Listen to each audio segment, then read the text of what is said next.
Howdy, if you can hear me, just let me know. I'm just trying to set this up. So the string got killed. So if you're here, just let me know. I'm just trying to set this up. Hopefully you can hear me.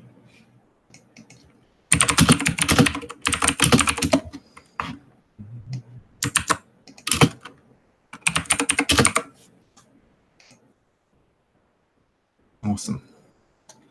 All right, just add a link here. And then I'm just going to make it.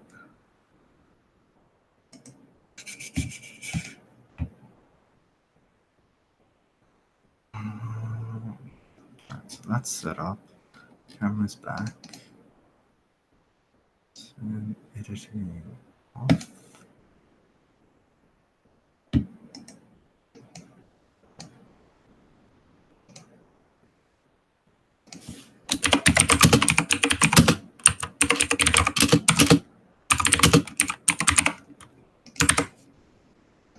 I think that's the right link. Sorry. I think YouTube just... That's the wrong one.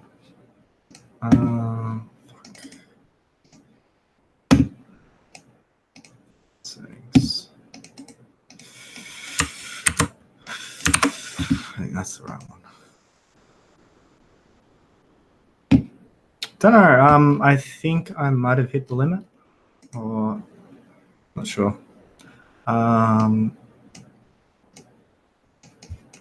It seems a bit early. I'm sure in the past the limit was 12 hours, but maybe they've updated it.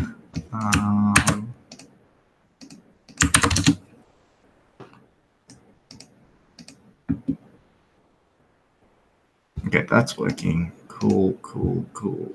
All right, so if you've got any questions or particular questions, chuck them in the chat while I set this up. And then if you don't, what I'll do is I will just go through a whole practice exam. So I think that's probably the easiest thing to do right now. I'll grab random questions from different exams. All right, so that's there.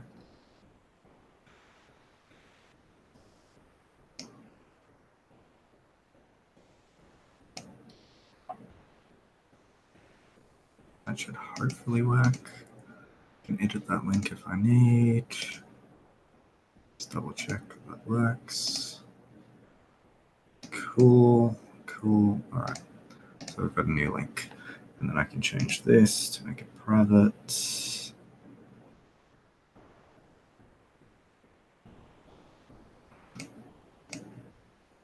Done, save. Cool. I think that's everything. Now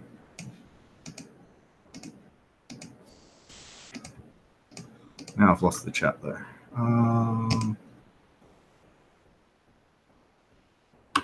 Still lost the chat.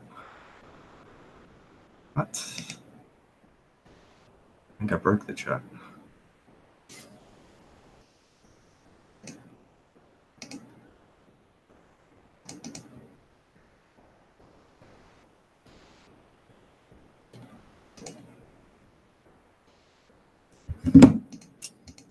What have I done?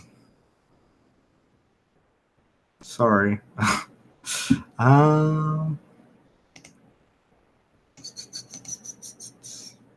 I go there.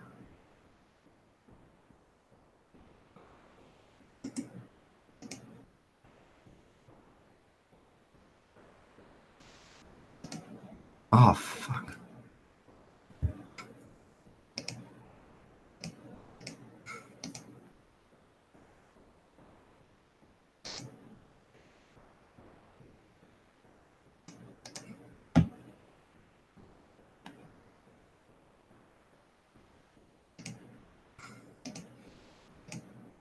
Oops.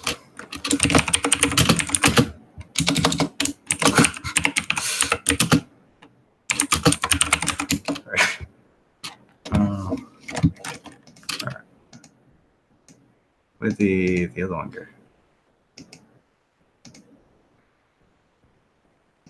Let's put public. Save.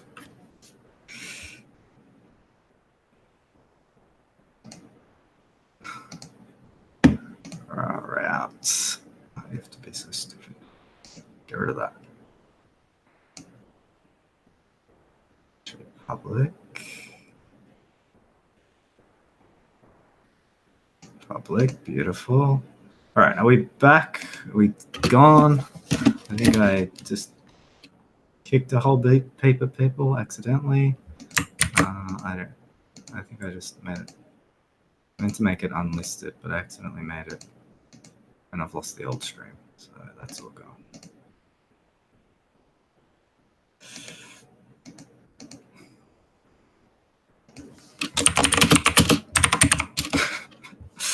Ah, fuck, this is a pain. Cool, Magoo. All right. While everyone rejoins. So is this unlisted or what is it? Public now. So I want it unlisted.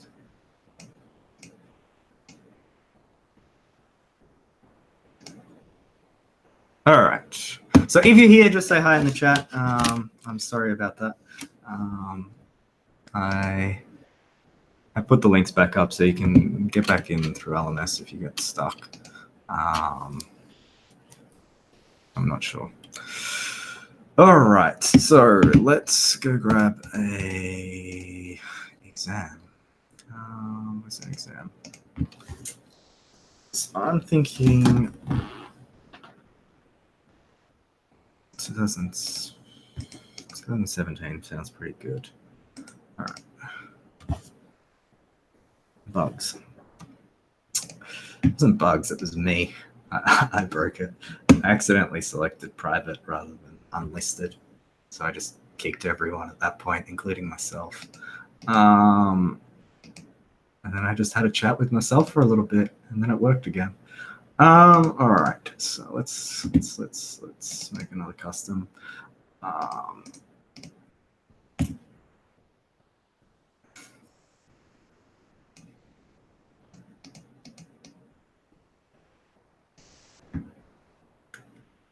Firebug.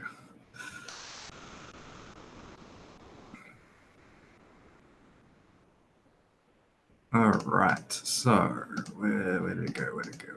Practice exam. Beautiful. All right, so I'm gonna start with the. Why don't I put the date on it? Which one is this? 2017. Because I'd imagine more of you have probably done 2018. And then we can also talk about the differences between them as well. I'll make it big. So, yes.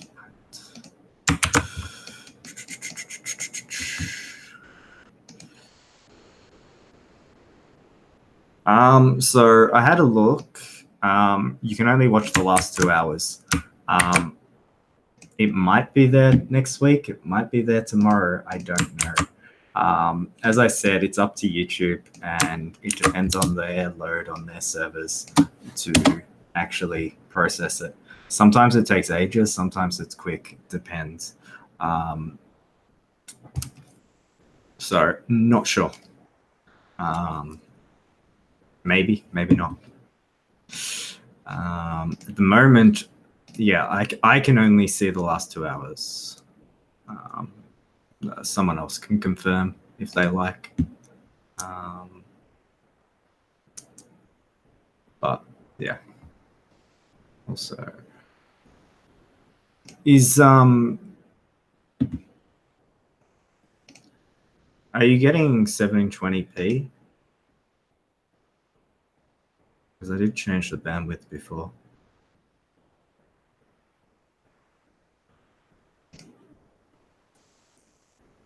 Oh, cool. Yeah, so it's 2 hours at the moment. It might be updated, it might not. That's what I found in the past with long streams for this and other things. All right. So the first question. Question 1 is worth 15 in this. Now, in your exam this time, it will be 15 multiple choice questions worth 1 each, instead of this, which is only 10 questions. Now, basically with a variable name, this first question is a very common question. And the problem with it is that most of you have been writing good variable names right from the start. So, and we've been encouraging you to write good variable names. Now, whilst that's good, it's also bad because you haven't been able to experiment with some of the bad names. So we'll talk about the bad names first. So basically there's 4 rules for a valid identifier or variable name. And basically the first rule says that it can have letters, okay? So A to Z and capital A to capital Z, and digits, so 0 to 9, and underscores. Okay, so it can be any combination of these. You can't put characters like hash or dollars or percent in the name. The second rule is that the first letter must be a letter or an underscore. Okay, and this is because of the Lex, so the compiler. Basically, when it sees a number starting something, it's going to assume it's going to be a number, and so variables can't start with numbers because of that reason. And so numbers are not allowed as the first character. So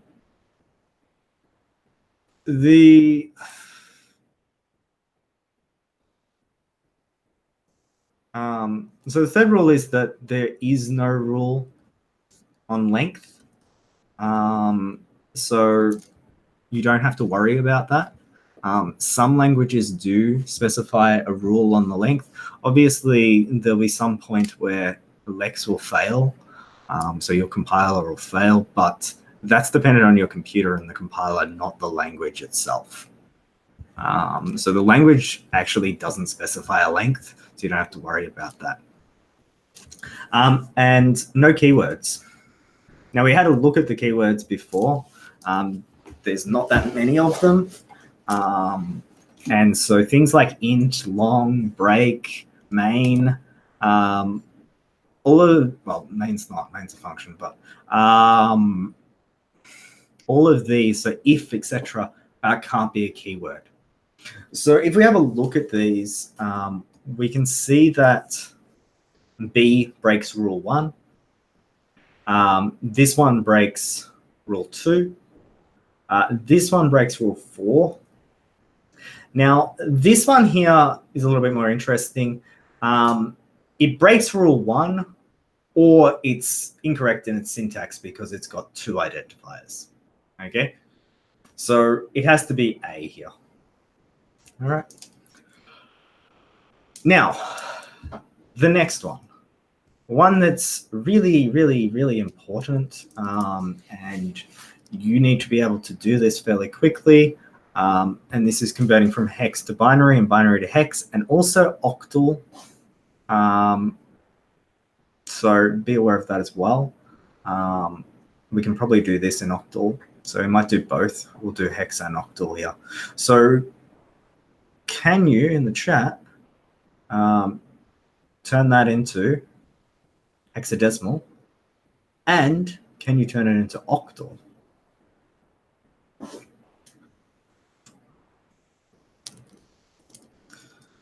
And digital chocolates to whoever can get it. If I can find chocolate.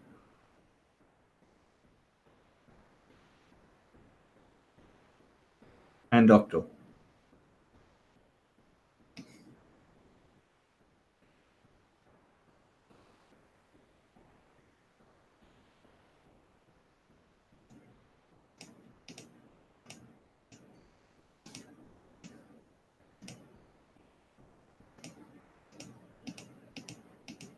And if you don't know, just say don't know. It's fine.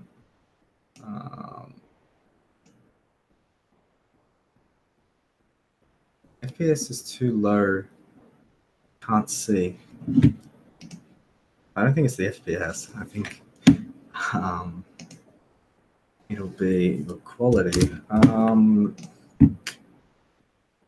So you should be able to change the settings.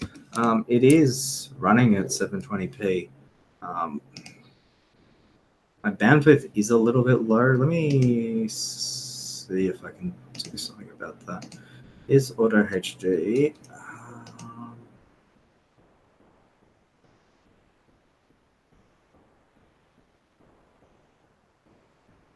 I can't print the whole program here because of letter limits. There is a question. True, bad, boo, false is the answer. I don't understand the program. Well, tell me where the program is, or just print it in multiple lines. Now it's cool. It wasn't cool before. All right, so let's have a look at this number in both hex and octal. So we've got 0, 1, 0, 0, and 1, 0, 1, 0. Now in hex, all we're doing is breaking these into 4. Okay. And what we should get here, what we should get here is basically, so this comes out as 10, so that's A, and this here should give us 4, so we should get 4A, okay? And there's multiple ways you can do this. You can have the table, or you can just quickly calculate it. Remember that this is 1, this is 2, this is 4, this is 8. So 8 plus 2 gives 10, which is A.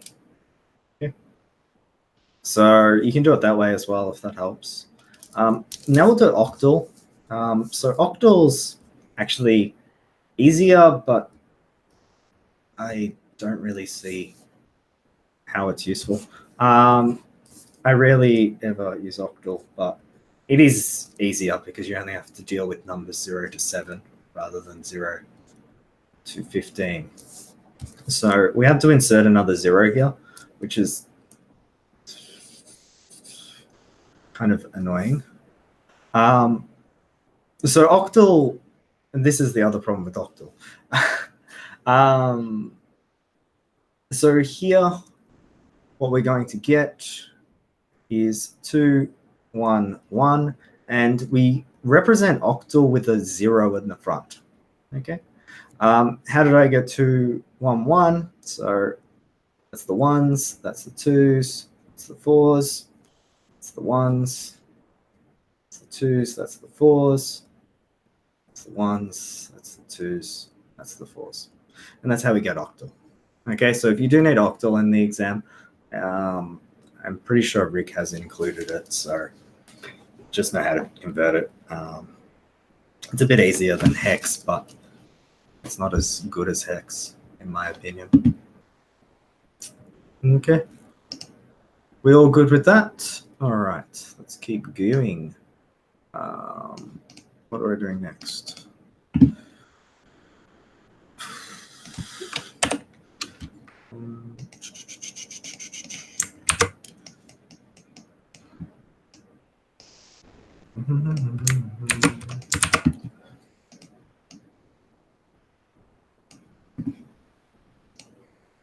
So, which of the following types is used to store a collection of related data items?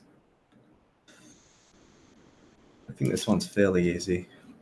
These are actually fairly easy compared to your exam. Will we be provided with the recording of this session to view later? As I said before, I do not know. Okay, it depends on YouTube, not me, because they basically, for streams longer than 2 hours, they process it, and sometimes it's up quickly, sometimes it takes a week. I don't know. Okay. All right. So, struct.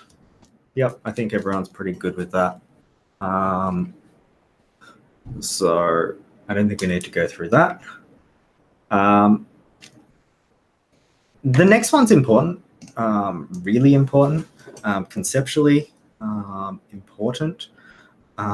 So give your answer to this one, but also give your reasoning.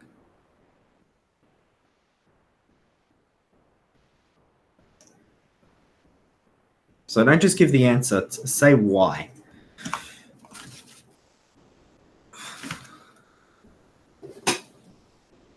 And if you don't know, just say don't know.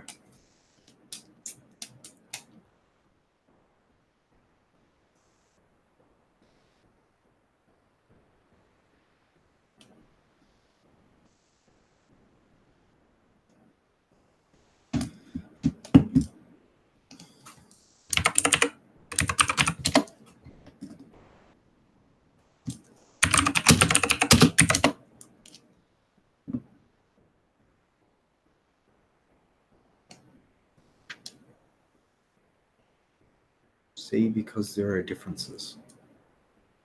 What?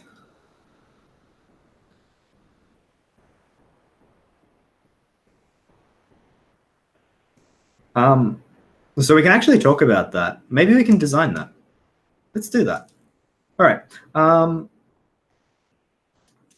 So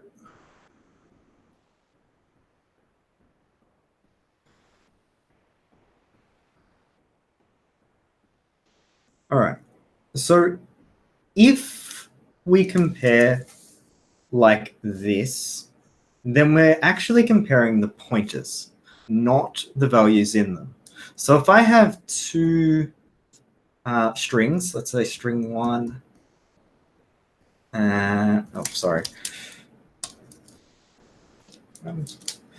string 1, let's say it's 4, and I have high. Okay, and then I have string 2, and it's also high. If I compare string 1 with string 2, all I'm doing is comparing the pointers. Okay, because remember, string 1 points to some string with high, and the other one points to another string with high. Now, the problem here is that these are pointers. They're just talking about the memory addresses.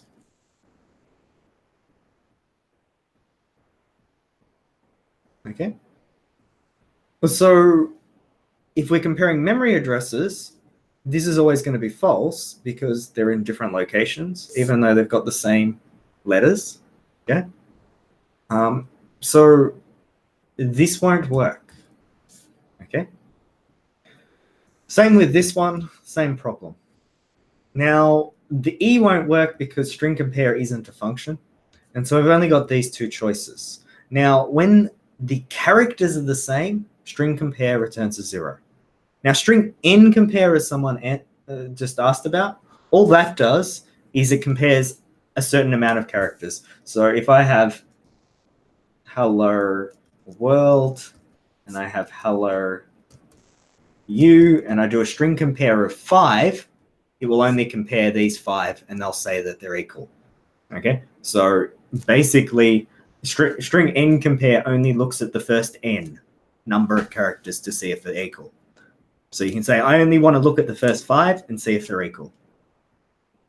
Okay, or compare them if they're higher or lower lexicographically. Okay. So that's all string n compare. Now, someone asked a really good question, and I think it's a really good little practice for the exam. So I'm going to propose another problem that someone brought up.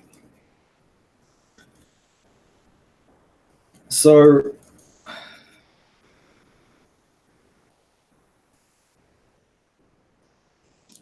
let's say I have two arrays instead this time. So I'm going to say int, and let's say they're always the same length. So let's say int n is 5. We've got array 1, which is 5. Now I'm not putting n there because it's not dynamic, but I want the 5 for later. And then there's some values that are initialized. So 1, 1, 7, 2, and 4. 1, 1, 7, 3, and 4. How would you check if these are equal? If they have the same values in them, how would you do that?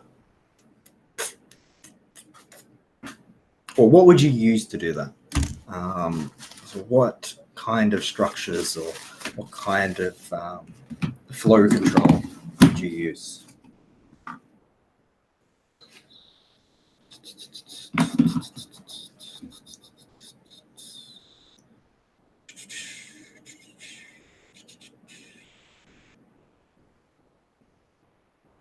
It's not a string this time. Do they look like strings? I don't think so. A for loop sounds good, okay? A for loop sounds really, really good. So we want a for loop, okay?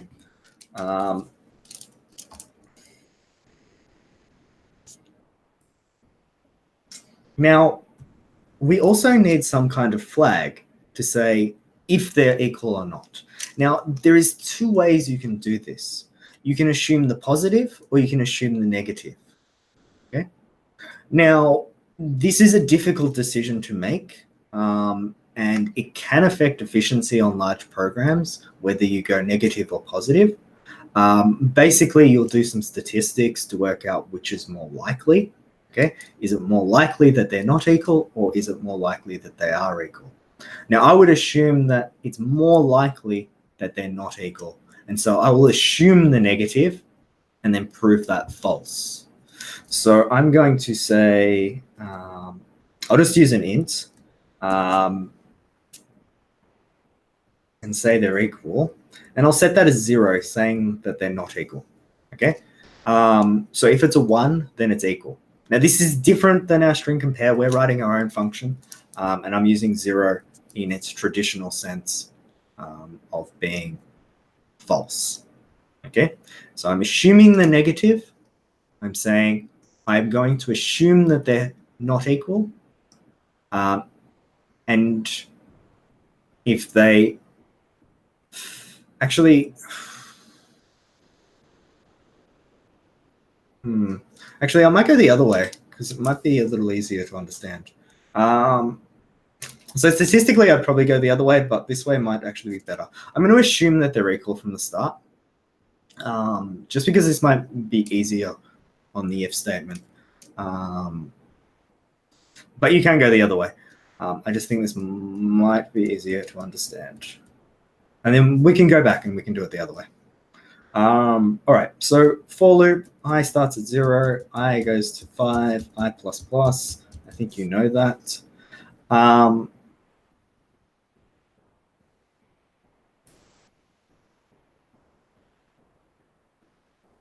We can go back and do that. So here, what we're going to do is we're going to basically compare, okay? And if they are not equal, then we're going to basically, so we can say if R1 I not equal to R I, then we can set this equal to 0. Okay. And basically, at the end of this, we have if they're equal or not. So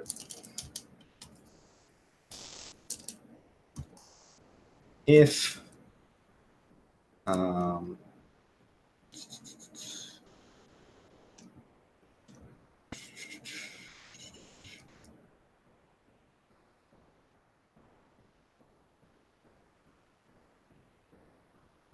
are we doing? If equal, then printf same. Okay. So what we can do now is, yeah, so we can break the loop. So the way that we break the loop is we put an and here, okay, and we write equal. Okay, and that's a safe way to break it without using a unnecessary break. Okay, and this is the safe way to do it. Okay. No, you don't need to set it I to 5. I personally wouldn't, because then you can still get some information.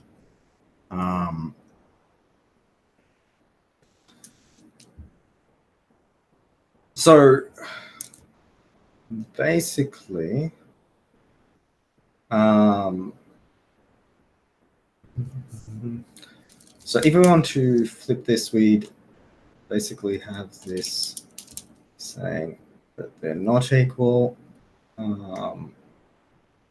And whilst they're not equal, no, we can't do that. We need to go through the whole thing.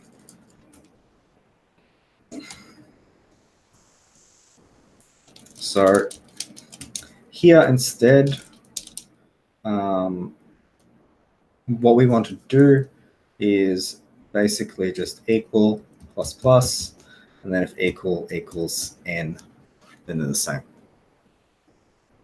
Okay.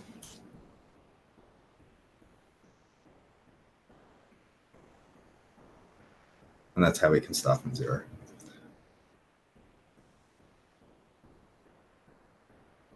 Can we initialize? Well, you can't initialize because it's never initialized. You can assign it the value 5. Yeah, you can do that. Either way.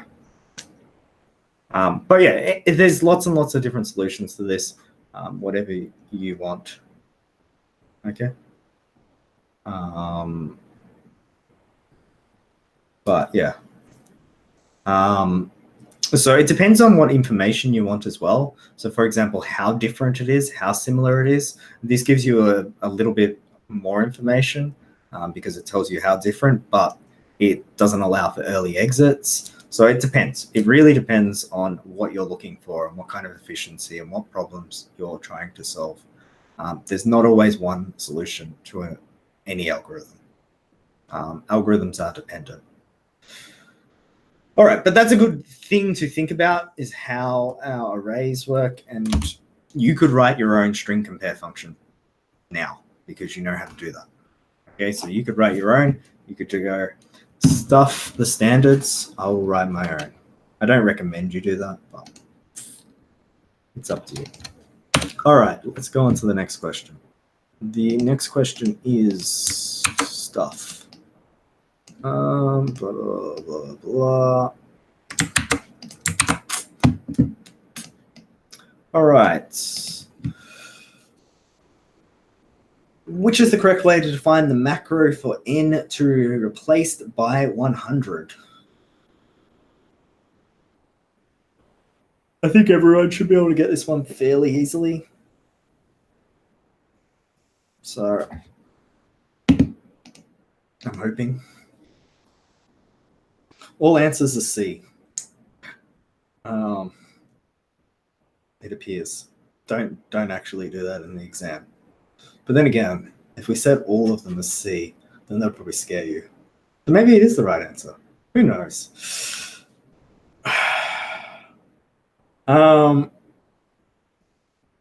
Yeah, that's cruel. So, what is the correct way to declare an array of pointers that points to objects of type int where the array is of size 5?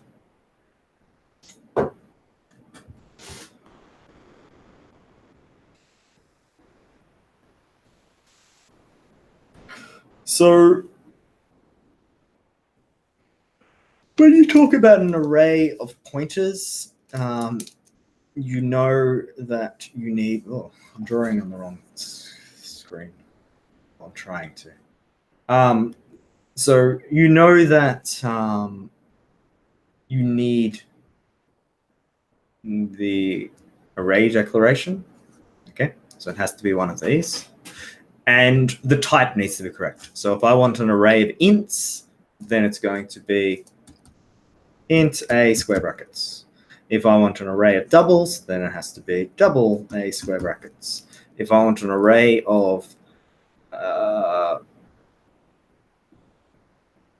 quadruple pointers to shorts, then I know I need a short star star star star a square brackets. Okay, so this is the element type. Okay, it's not the type of A. A is actually one greater. Remember, it's the pointer, so it actually has an extra star on top of it. So even this one here, the A is an int star. Remember, it's that little pointer that's pointing to the star. The type here is actually referring to the type of the elements. And that's actually important. And it's a little bit confusing. And most people don't really think about that. But it is the type of the element. So we got blah, blah, blah. So that rules out E, B, and A. So we've got C and D. And then we've got the size. So we can specify the size by putting the number inside the brackets. So it has to be D.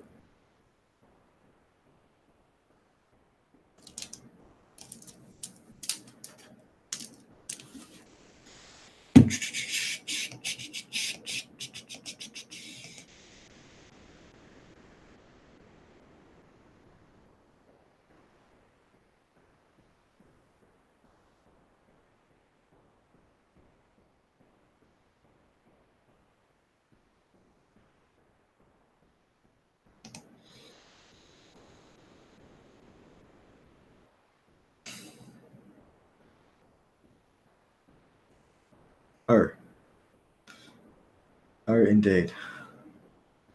All right. So next question.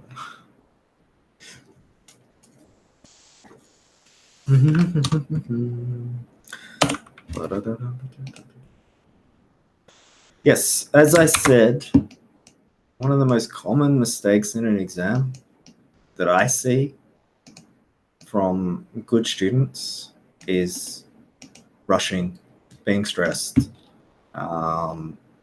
It's not, I know they know the answer to the question. They're all very intelligent, but just not reading carefully. So, true, big, boo, false. I don't know what the question is. Can't just say that. Expect me to know. I don't know what the question is.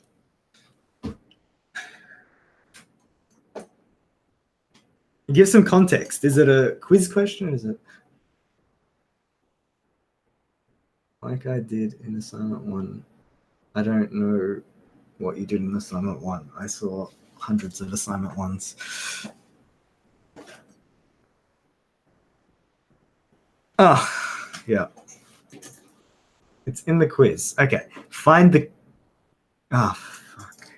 It's in the randomized one, isn't it? Okay. When you submit your quiz, tell me, and I'll have a look through yours, and then I'll find it. Okay, once we finish this. So we'll do the multiple choice, and then we'll grab your multiple choice question, and we'll add it to Big Boo. Big Boo, Big Boo, Big Boo. All right, number 7. Assume we have an executable program in the file called complex number. If we enter the following on the command line, what will be the value of argv2 within our program? This one's kind of a little bit easy as well. What's the answer here?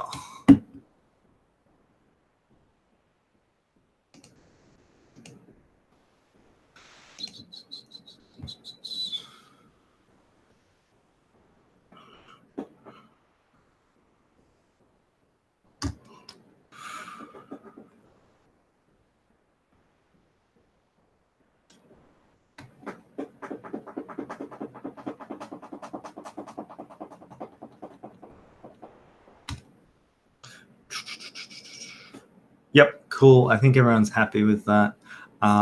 Just remember with the argument vector that the first one is the executable name. So argv2 is definitely the plus. All right. Question 8. What's the question? In the following call to the C standard IO library function fprintf, the type of the variable out file must be what? And we did this like not that long ago. We talked about file IO. So the first thing there should be what? Is it a string, a pointer to an array of characters, a pointer to a file, a pointer to an int, or an int? That is the question.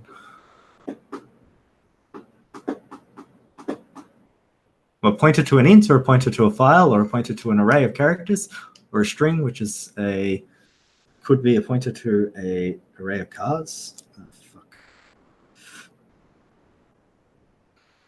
Just broke something. Pointer to file. Beautiful. Okay.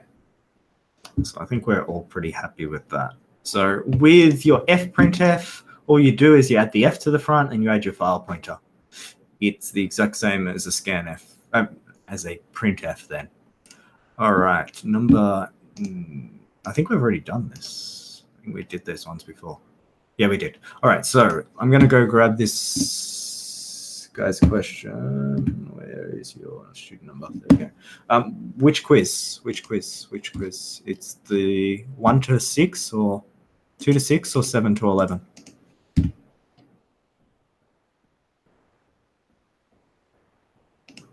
Which quiz? 2 to 6 or 6 to 11? 7 to 11? 1 to 6, cool. Okay, so Control F. There you are.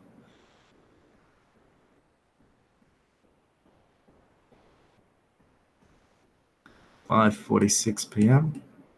Question. Which question? Which question? All right.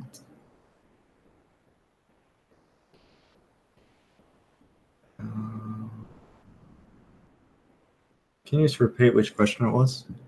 Question 9. Ah, fuck. This is so annoying. 1, 2, 3, 4, 5, 6, 7, 8, 9. Which one's the one you did recently? 1, 2, 3, 4, 5, 6, 7, 8, 9. And you got it correct? Is that right? No, this isn't Big Boo.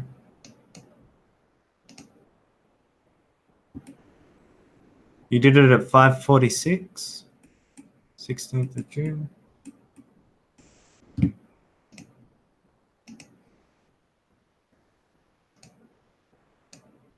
Ah, wait, there's another one. Ah, okay, sorry. Yep, I'm looking at the older one. 2, 3, 4, 5, 6, 7, 8, 9. Beautiful. Okay. Ah, I remember this. All right, cool. Oh, it's on Boolean. Beautiful. All right, let me see if I can get this as an image rather than text. Beautiful. What the fuck happened there? Okay.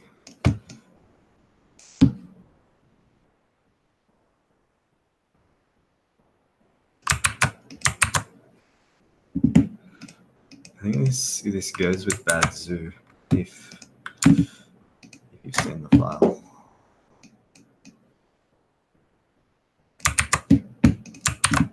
Beautiful. All right, so we've got a nice little question here. What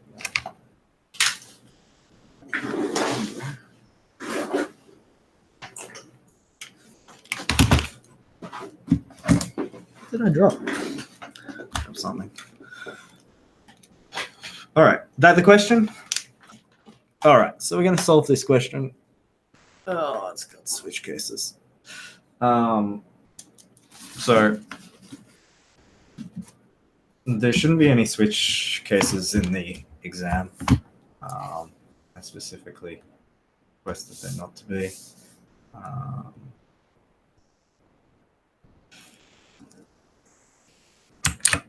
Sorry. All right.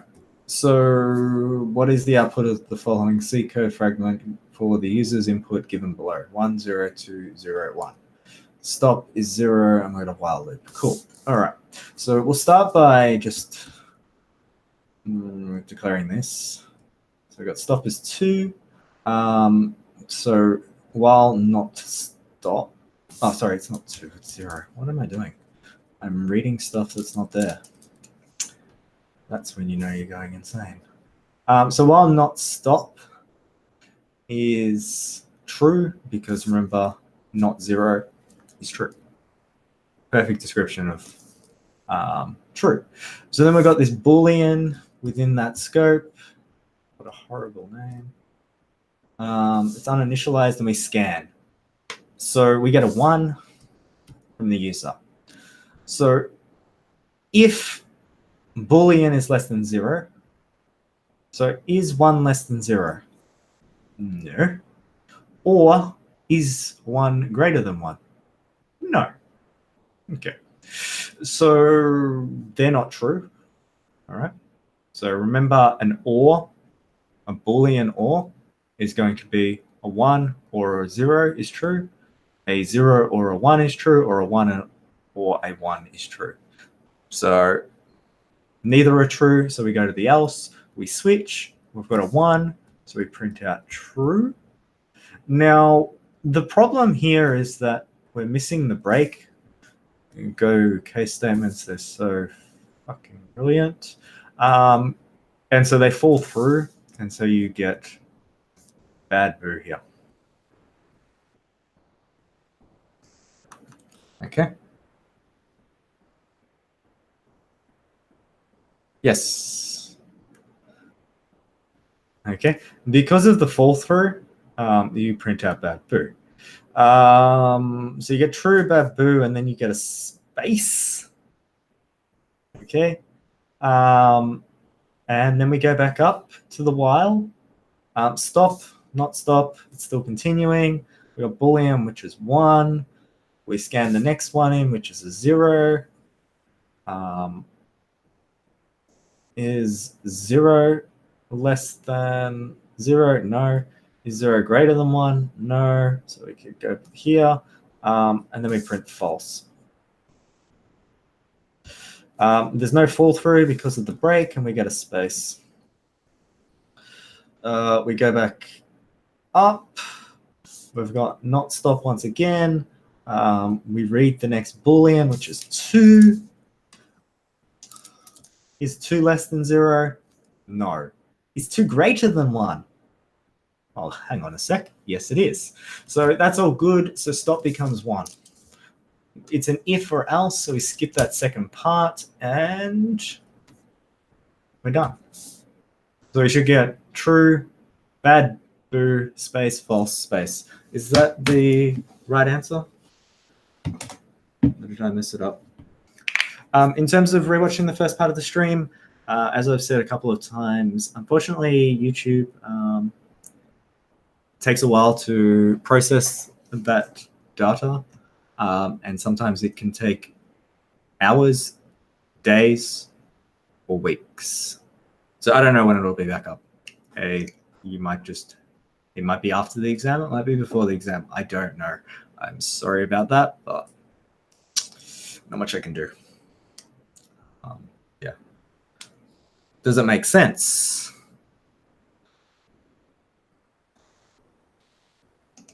Here's the question.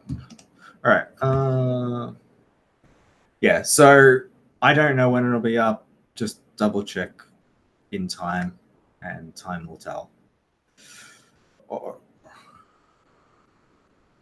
So yeah, what I would recommend to do is just on your exam sheet, if you do use a symbol like that, Rick and I will know what you're talking about, but it's still a good habit if you are using symbols. Just put a key on the front and just say, please note represents space. Okay, just write that on the front of the exam and you'll be fine. Because just so that you don't get into the habit, because some lecturers might not like that without a key. But if you write it on there, then and it's a programming exam, they're not going to worry. That's a really common one. Is just a little thing like that, and then your new line character. But we don't have to worry about the new line character in this subject. So yeah, you can use the little underline symbol. So it's not an underline, like, because obviously underline would be, so it's like a bucket. I don't know. All right, that's the quiz. That's all good. That's all good. All right, so what are we up to? Question 2. Okay, question 2. This first question should be fairly easy. So I'm going to skip it. Oh, I like this one. Well, do I? That one's a bit easy. Oh, and actually, I want this one. This one's actually important because a lot of people get confused by this. So we'll see how you go. Have a go at that question. Put your answer in the chat with the spacing and everything correct, and see how you go. I'll be back in a sec.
All right, so it appears everyone's kind of got it. The key part that a lot of people get confused with this type of question is usually usually the rounding versus trunicating. With format specifiers, it will actually round, not trunicate, where if you have a typecast, it will obviously true negate, not round. Okay.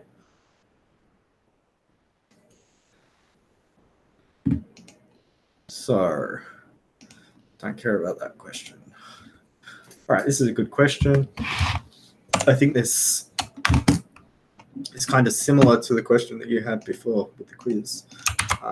So it has a bunch of Boolean operators, so some relational and Boolean. I forgot the question part. Oh, I can add that. All right, so what value is held in the variable result following the execution of this C code fragment? So with this question, something you can note straight away is the only variable that ever changes is result. Okay, so if you are taking notes on tracking your variables, the only one that we need to track is result, because none of the other ones actually change. Okay, now if we have a look here, you'll notice that A less than B and C equal to B are in brackets. Which one of those actually gets evaluated first? It doesn't actually make a difference, but just curious if you know. Because it could make a difference if we got rid of those brackets.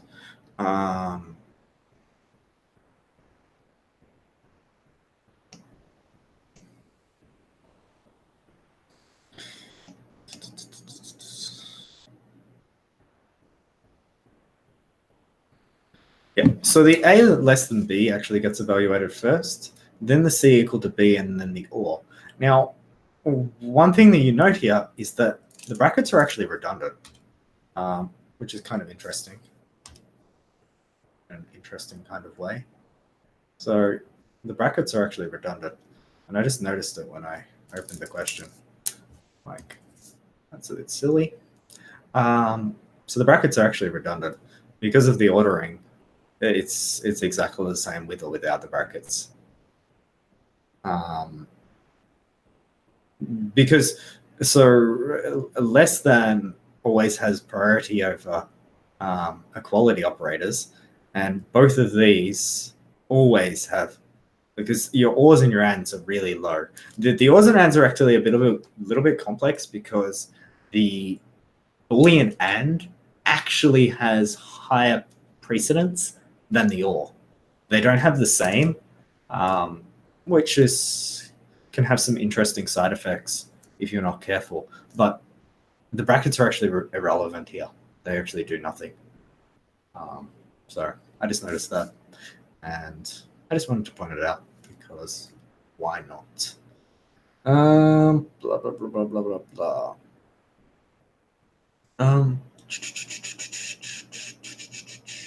So let's actually evaluate this rather than just stare at it. So we've got A less than B, so that's true, so we get a 1. C equal to B, so they're not equal. 1 or 0 is a 1, so it's true. Okay, so result becomes C, okay, which is 4. There's no flow on because it's an else if and an else, so result is going to be 4. And then we're happy. Oh, I'm running out of room again.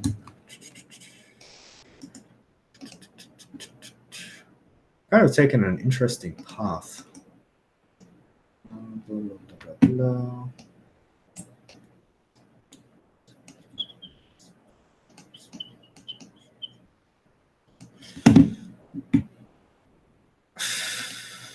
Once again, be careful. And the brackets don't matter. All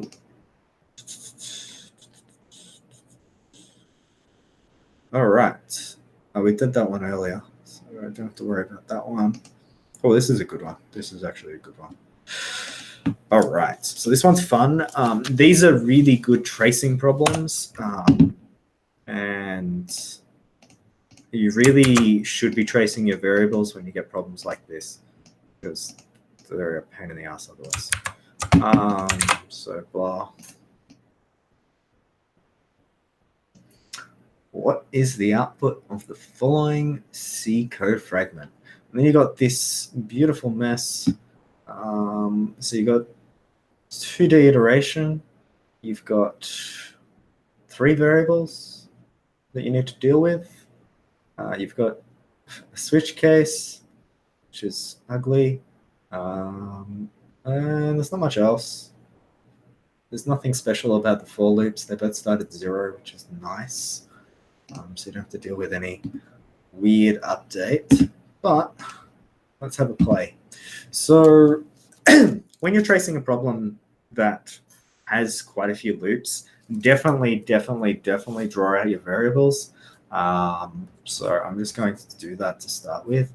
And I recommend you do that on your exam paper as well.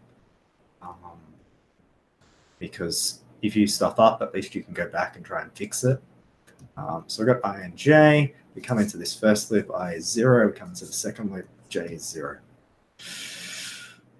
We then switch num. Num is 1. So default case is going to be 1.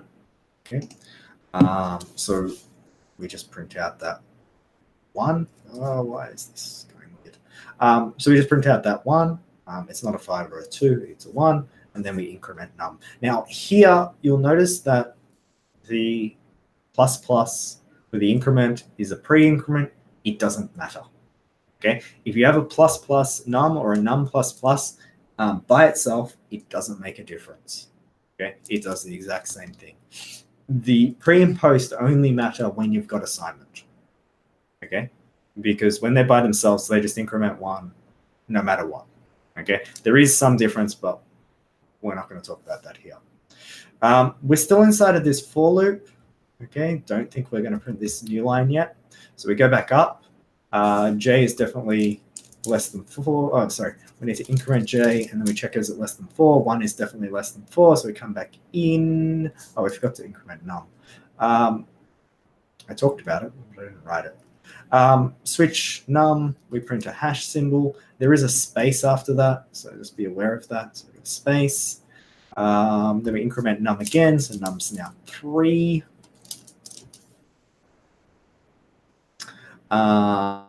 So we come back up, J gets incremented, so we've got 2. 2 is less than 4.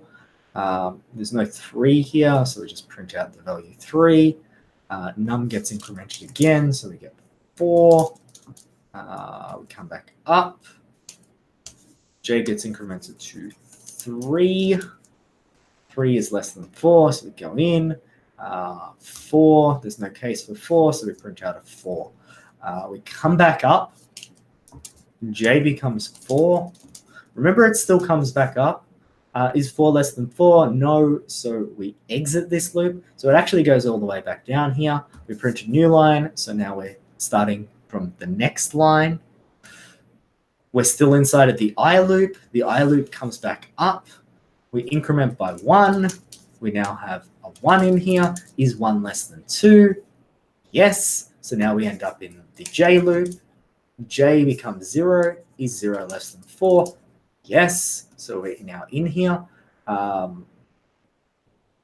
Did I miss an increment? Sorry, I missed an increment. That should be 5. Sorry, after the 4, we should have incremented num. Sorry about that.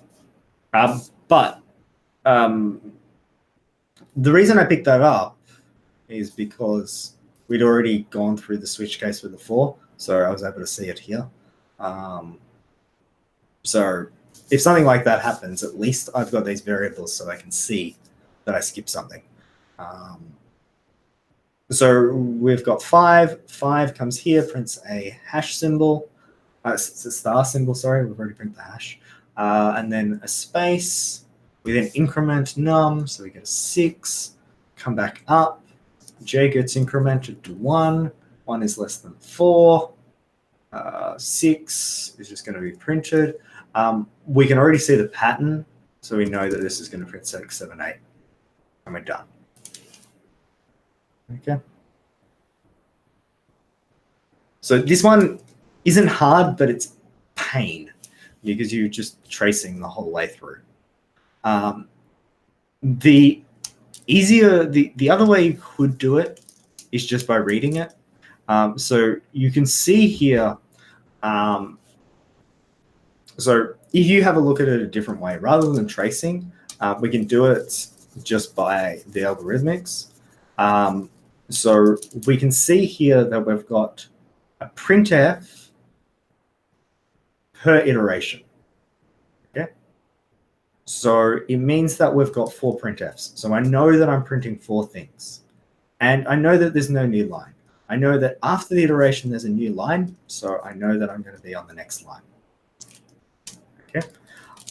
I know that this increment, this loops 2 times. So I know that I'm going to be doing this again. Okay. So I know that I'm going to print 8 times. Okay. If I have a look at it, I can see that num starts at 1 and it only increments here. So I'm going 1, 2, 3, 4, 5, 6, 7, 8. These first 3 map to this, and these ones to this. Okay. And we get a 9 down the bottom, but that doesn't matter. Okay. And that's the other way you could do it. But tracing is probably easier. So yeah, it's up to you which way you want to do it. All right, then we get to a function one. Function. Beautiful.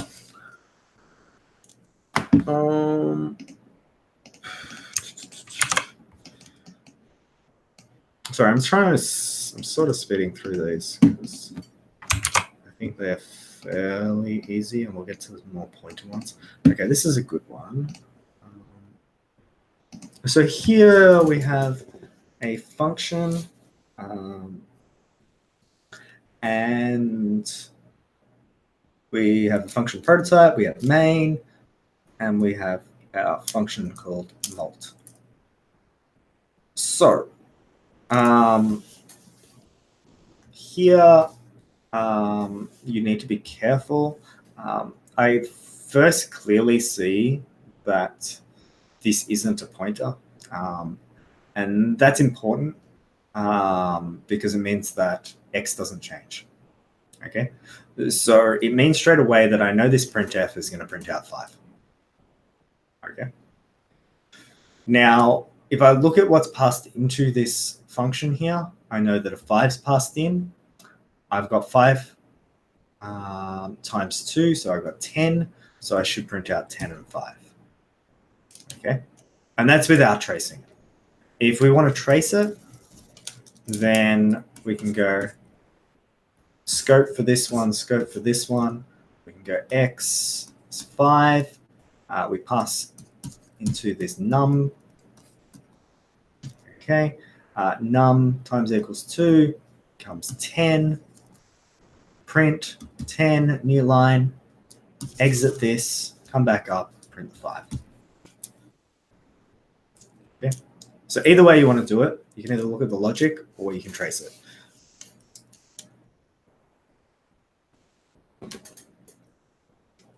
All right, I think we're pretty good there. Is there anyone falling behind or want me to go over it again?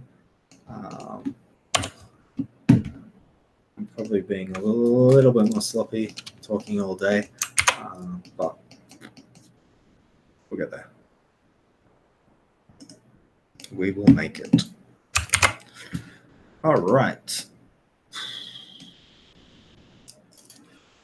What is the output of the following? Don't get angry at me. What is the output of the following C program? Code fragment, sorry. So here we do have pointers. Now, notice the language, it does say code fragment, so it's not a full program. So you can assume things here like the standard IO and stuff's already defined. So if we have a look at this, we can clearly see that this pointer here points to this y, okay, and we're dereferencing it to 3. So what's going to happen? It's going to print 3. So we can trace that, and we can see it in action, but you can see that connection there if you want. So we've got scope, we've got y, which is 8. We've got this pointer here, which points to y, which is p. We've got this function that's called func. And it has one parameter called p. It takes the value of p. Remember, when we're taking the value, we're talking about this guy, not this. So we just copy that pointer. From there, we've got a dereference on the left-hand side, meaning we're actually changing the value where it points. So we're doing some form of storage. We're storing a 3 there. So the 3 goes into this one here. Done. That's not how a 3 looks, but that's how a 3 looks. And now we return from our function and we print the 3. Cool.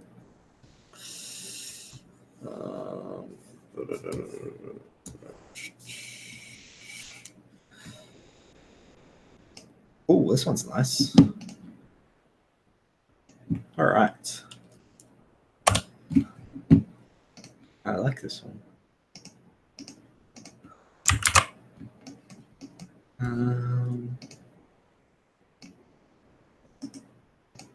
So this one's actually really nice because it has a lot of pointers, and I know the most favorite thing this semester for you has been pointers.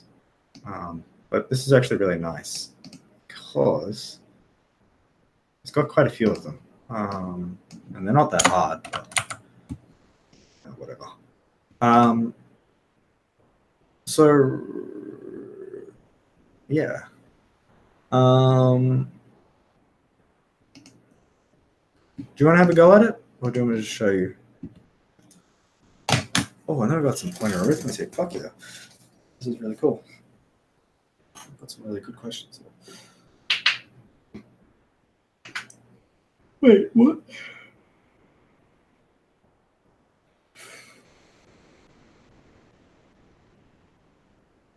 What's the point of func?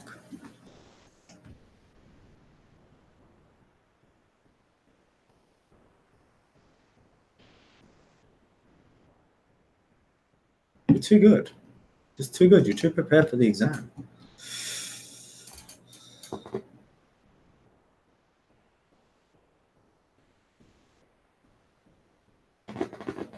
Do I even need to help?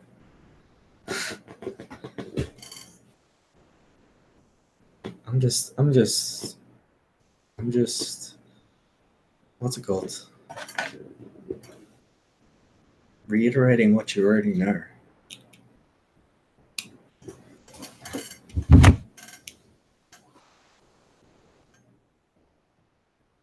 All right. Does anyone need me to go over this question? I was hoping that some people would find this harder.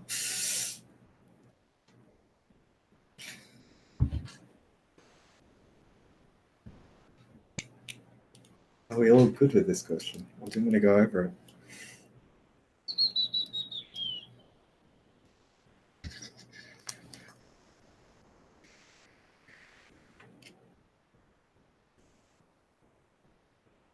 All good? All good with this question. Beautiful. All right, then if everyone's comfortable with that question, then we get to this question. I think this is the last one. Yeah. I'm assuming you're right. I'm not even going to check.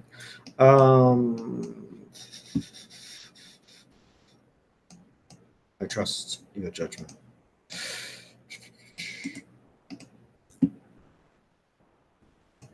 Now, this is a nice question. Right, so stop. Calm down. Don't stop. Beautiful. All right, so we have, what is the output of the following C code fragment? So for some reason, I think this was my fault. There's a function prototype for no reason here.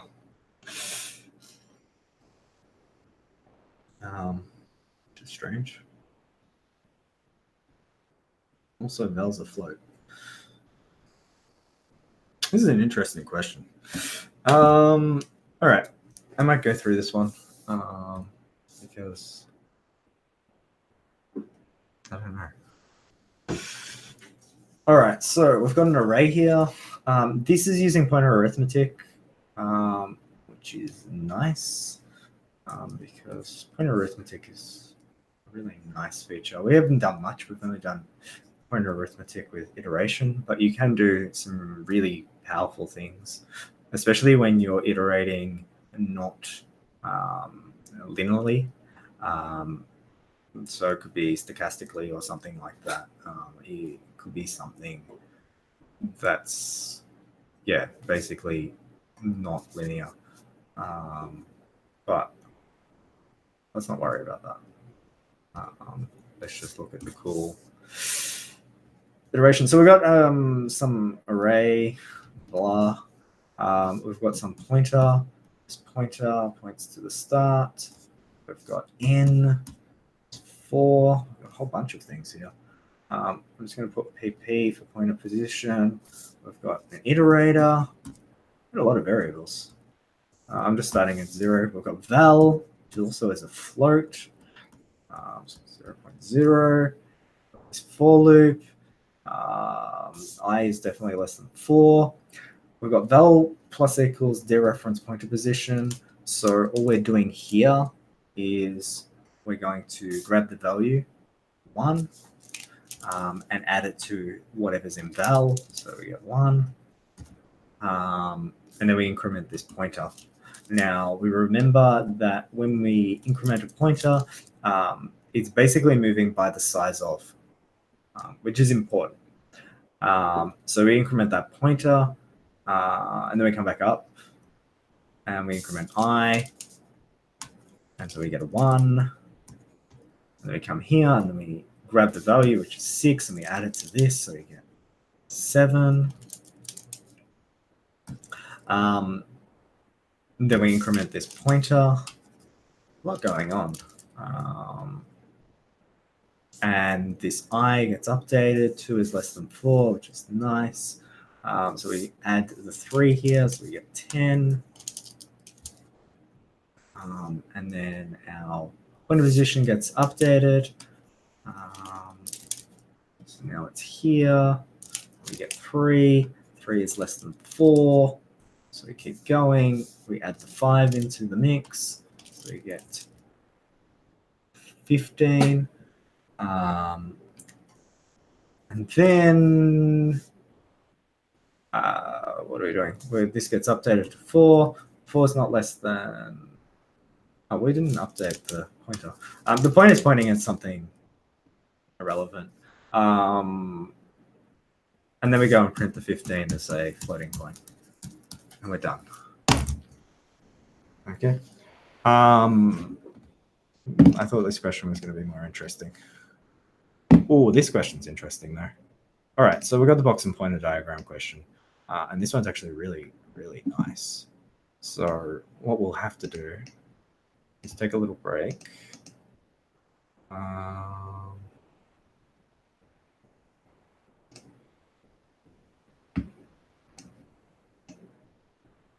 And then we'll do a really nice box and pointer diagram, a nice long one.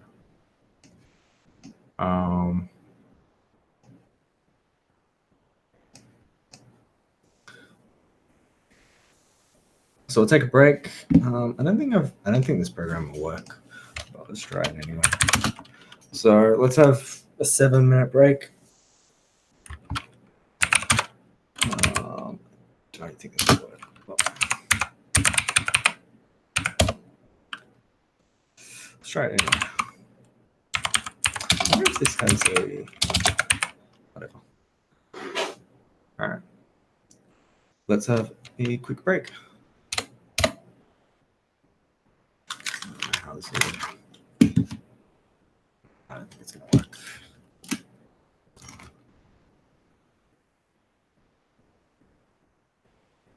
Wow, that's slow.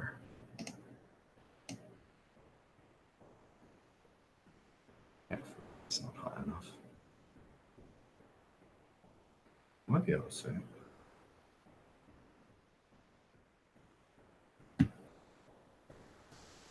Hey. Whatever. Might be able to see that one. Around. Really far away.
It looks crap on the screen.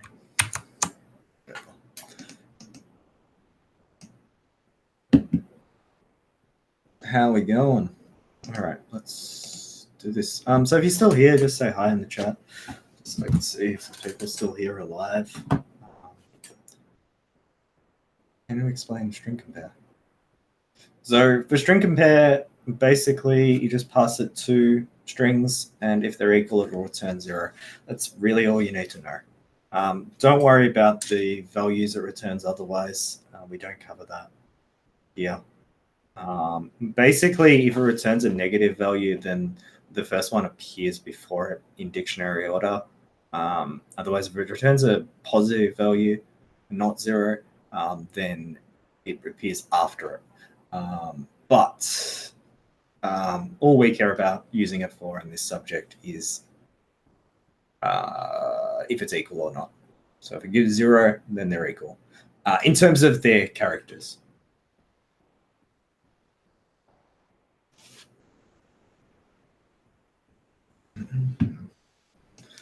Just this one.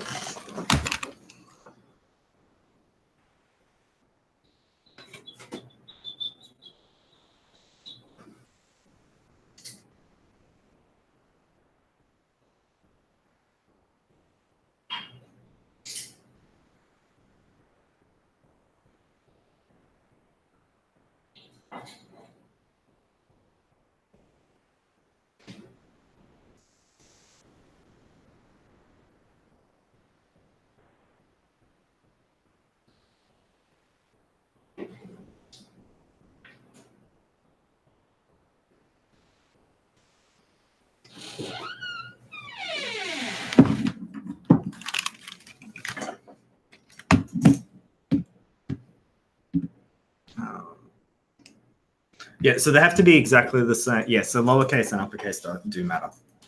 So if you're here, just say something so I can see who actually is living.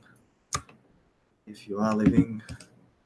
And then we'll do a really nice box and pointer diagram.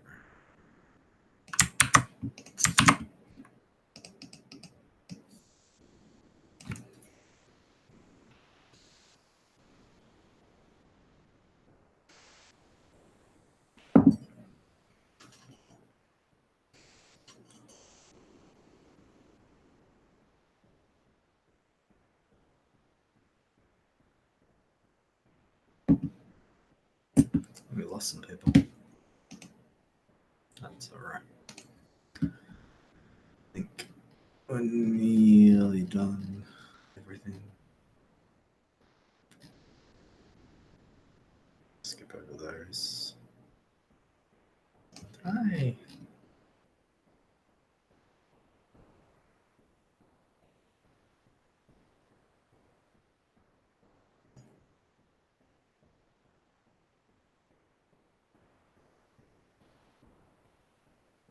So if you're still here, just say so in the chat, and we will keep going. Otherwise, yeah, it seems to still be people. Also, I want to check how that got the video. That's live. That's the wrong one.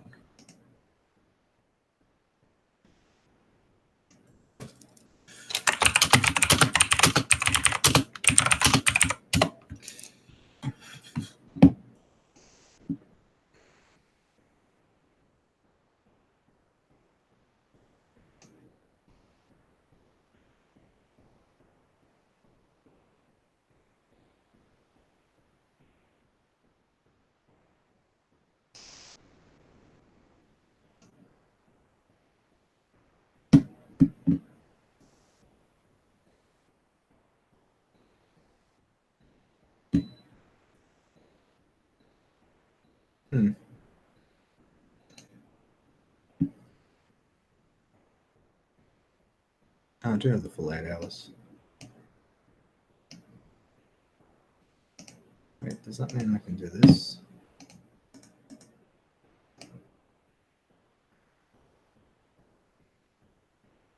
I can't. Sorry, I was saying if I could share the whole 8 hours. I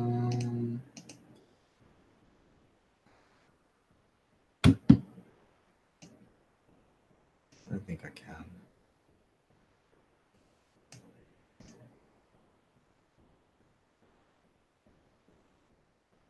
Cool.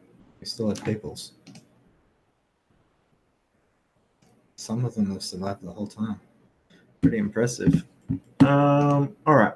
So let's go through this.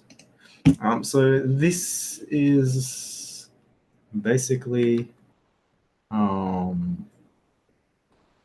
thing. It's a main, a function, prototype, and yeah. So what we're going to do is we'll do the box and pointer diagram for this. Now, I'm sorry, I'm going to have to make it a bit smaller. Hopefully you can still see it. If you can't, I'll try and adjust it a little bit. Just let me know. So here we do have 2 bits of scope. So I'm going to draw out the scope of main. And actually, I'll make main fairly big because I don't even know if I need that much room. How many variables have I got? 5. I got 6 and 5. We should have enough room. It's going to get a bit much, but that's okay. All right, so we're going to go line by line, and I'll mark the lines off as I go. So first line's fairly simple. We've got X, Y, and Z. So cool. We've got X, Y, Z, and they're all ints. And I'm just using I for int because I don't have much room. And we've got 3, 4, 7. Okay. The next one here is a pointer. So we're going to introduce this. Now you'll notice here that this diagram is dynamic. So at this point in the program, this is the diagram. That's it. So if you were asked to do up to this point, that's it. There isn't anything else in this program. So from here, we'll do this. We'll do pointer A. We'll do int star. And it takes the address of X. So remember, address of X is the same thing as holds the address of X. Then we've got pointer B. It's declared afterwards. So we'll do that. Pointer B star. That's pointing at Y. Okay. Then we get to the tricky one. This is where most people make even people that are confident make a silly mistake here. So we've got, I'll just use the same notation. So we've got I star star. Where does this point?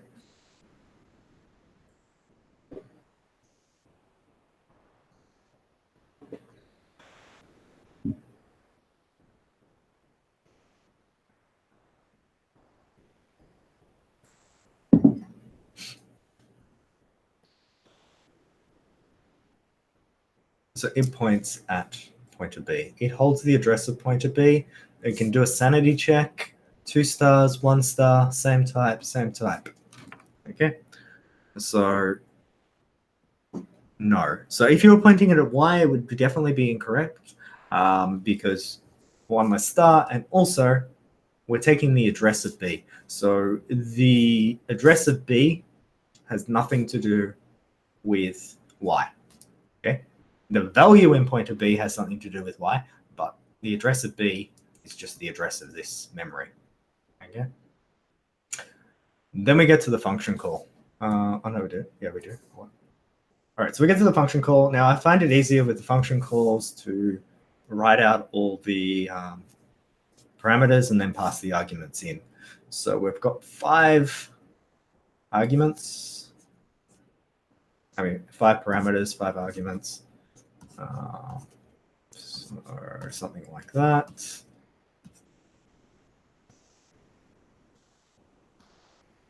And we've got E, which is an int. We've got F, which is an int star. We've got G, which is an int star. We've got H, which is an int star star. And we've got I, which is an int star star. All right, now, one really important thing when we're passing functions, we're passing the values. So X, we take the value, we evaluate it, we get a 3. That 3 gets chucked into here. The address of Z, okay, so we're still just taking a value, but it's the address of Z. So we're going to chuck that address into here. So by doing so, we point to this location. Now remember, it is just a location at this point because, where the hell are we going to go? We'll sneak around here. Because we don't know its name at this point. Its name is gone. So that one's done. Pointer A. So what does G point at? Let's see how good you are. What does G point at? This is pointer A.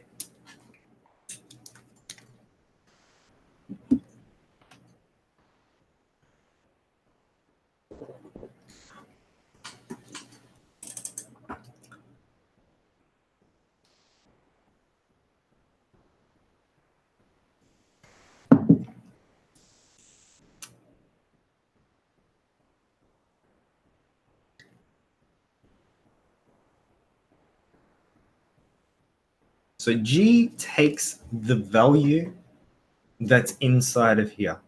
Okay, remember.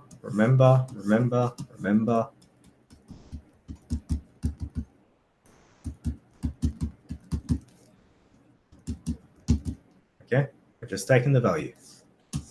Okay, taking whatever's inside here, putting it into here. Okay, so it points at X. Okay, when there's no ampersand, just look for the thing inside and just grab that. Okay, that is the address of this. So same thing. Now we can check, do a sanity check, star, no star, same type, same type. Beautiful. Okay, so you can double check your answers by just doing a quick check. H. This one's fairly obvious because we've got the ampersand. Whenever you've got the ampersand, it makes it kind of easy because you know you're just going straight to that variable and pointing to it. So we've got H, and it's going to go here. It's going to jump across this guy, go here. And then we've got I. Now, where does I point?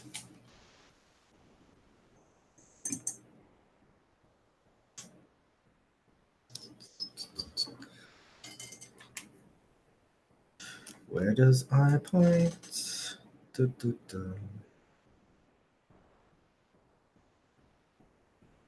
I points at pointer B.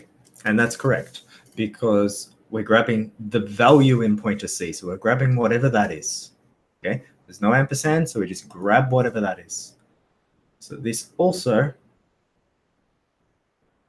points at pointer B. Yeah, so where C points? Beautiful. So it looks pretty good. It looks a little scary, but it is still correct. We could neaten it up a little bit, but if you're in an exam, don't have time for that. As long as it's correct, that's the main thing. And it's readable. Readability is sort of important. So now we're inside the function, so that's awesome. So we're somewhere around about here. So e becomes 5. I don't think anyone should have any difficulties with that. And then we get to this line. So we've got star f becomes star g plus 2.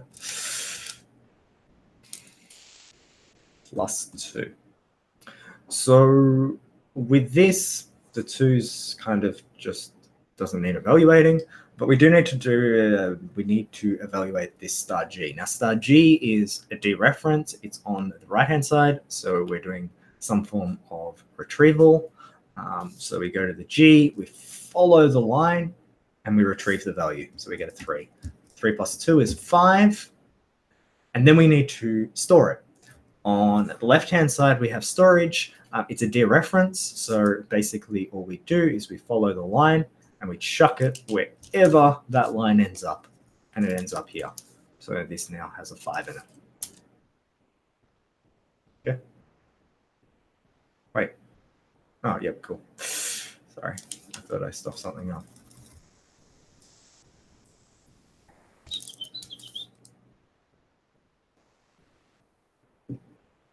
Can we use sketches in the... What do you mean sketches? Yeah, it doesn't have to be. The box and pointer diagrams in yours are a little smaller than this, so it shouldn't be as messy. Because yours is broken up into 3, where this year it was one big one. So yours shouldn't be as messy in terms of how many variables there are and stuff. We've got dereference g becomes 10. So here we've got the 10 and we're storing it where g points. So we follow the g, we get up here and we've got 10. So the 10 goes here. Done. Then we get an interesting one. Now, this is something you might have not seen before. So here we've got dereference h, and then we've got a assignment with an increment, 10. So actually we've got here dereference h becomes dereference h plus 10. So you can use dereferencing with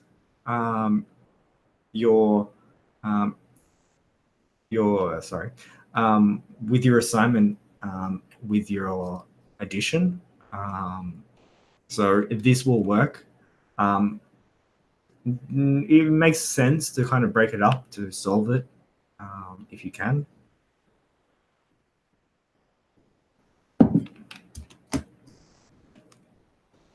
Yes, compound.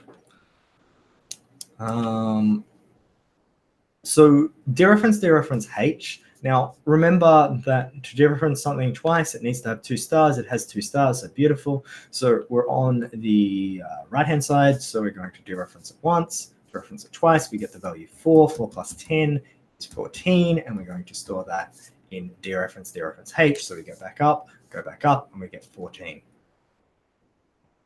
Okay, so now we've got 14 in y. So we've done that, And then h becomes I. So h becomes I, So here we've got h becomes I. Now, the I, we're talking about the value. It doesn't have an ampersand or anything like that. And we want to store that value into here. They're the same value. Okay? They're both pointing at the same place. It does nothing. Okay? You could redraw it if you wanted to, but that's your choice. Then we return from the function. Now, the important thing about returning from the function, goodbye, all of this beautiful drawings. Not really beautiful, but I can pretend.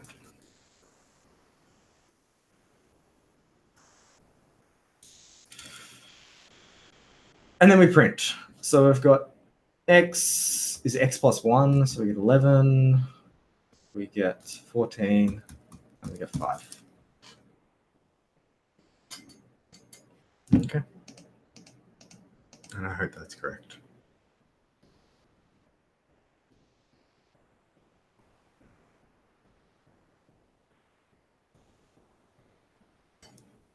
Yes, yes, because they both point at the same pointer, there is no change. So you're correct.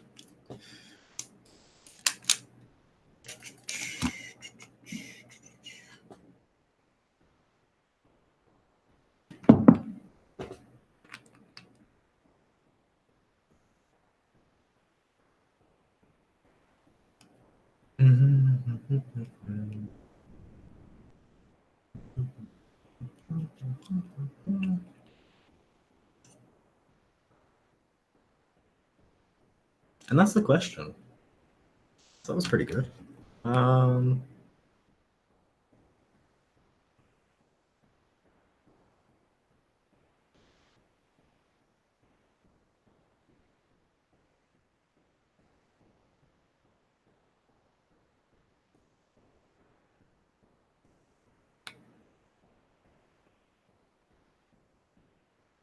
All right.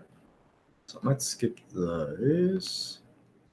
Ooh, let's do a flow diagram. Do you want to do a flow diagram? Or you don't care about the flow diagram? What's the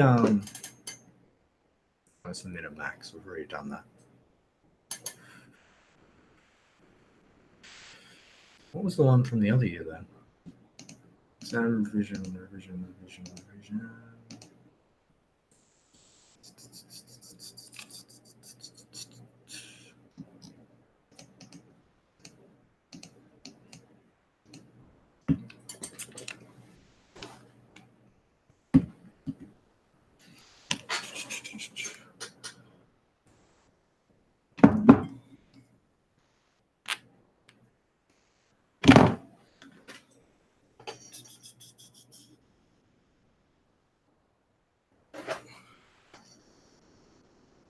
Do we want to do a flow diagram, or you feel fine with flow diagrams?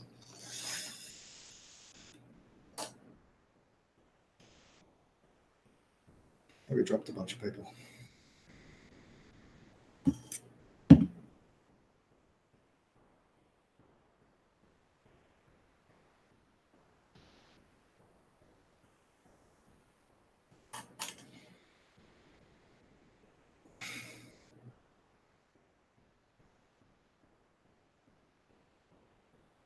All right, I got a better idea, because I don't want to go through a flow diagram if you're fine with it, because flow diagrams.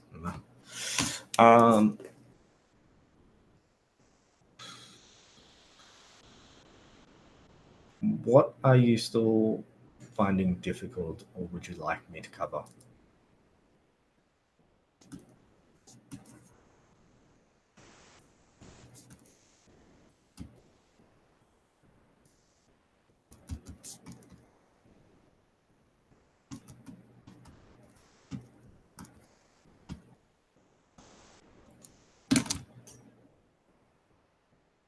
I'll leave that there for a sec.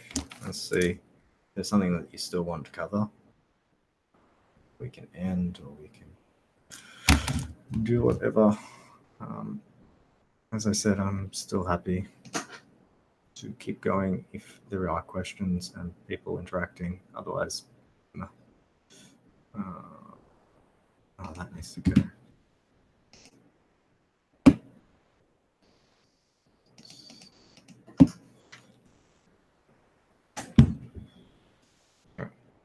I'll leave that up for about 5 minutes or so.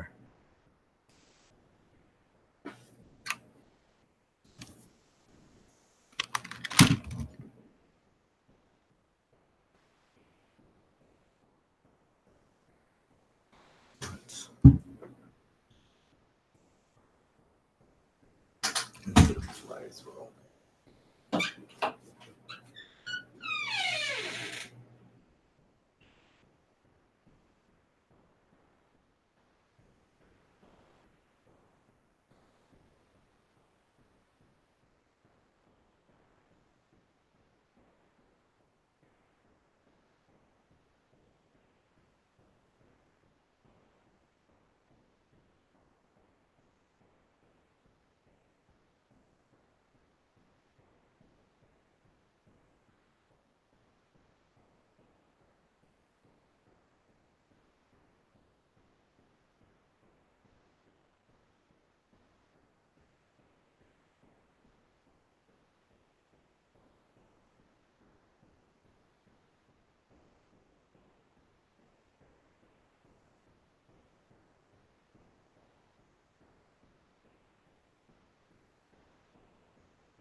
Oh, okay.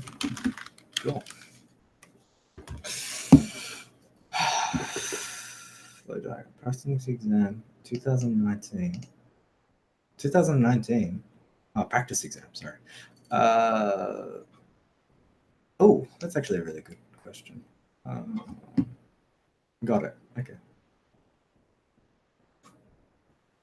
Oh, my job's been taken.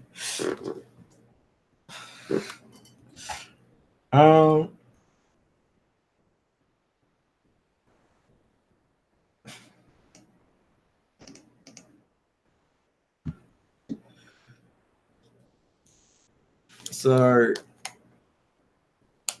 who wants to go through a flow diagram? If you want to go through a flow diagram, just say so in the chat. Otherwise, if there's something else, say so in the chat. Or if you're bored to death, we can finish. Or whatever. I'm happy to keep going. I'm still alive, so I really don't mind.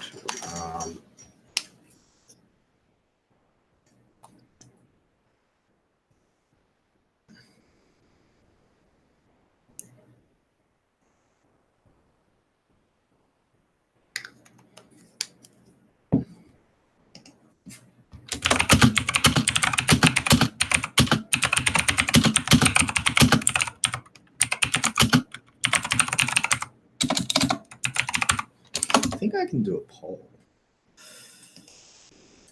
But, no.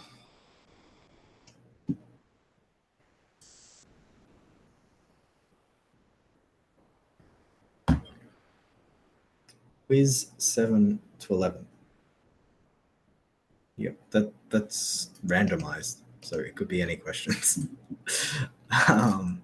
Is there a question in particular, or because every time you run that quiz, it gives you a different question, so I don't know which question. So yeah, and some of the questions are not relevant anymore.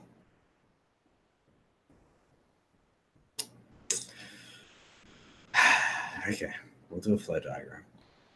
So when it comes to the flow diagrams, what you need to remember is that it's not really about C at this stage. It's more about your problem solving skills. Okay. And that's important. Okay.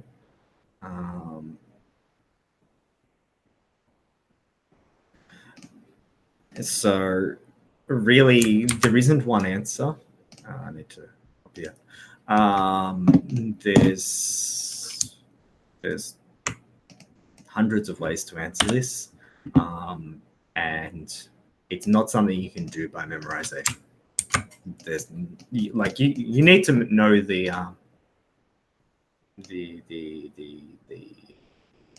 symbols, but as I said, there's only like 4 of them. But once you know the symbols, that's it. It's pretty much done. So here we go.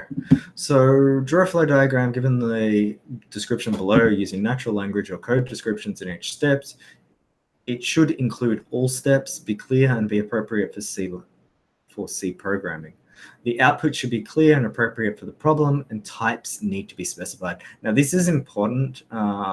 So this is something that we didn't make you do in the labs, but it is required here. You should only use the main function. Okay, we're not going to give you ones that require multiple functions because that's just cruel and unnecessary.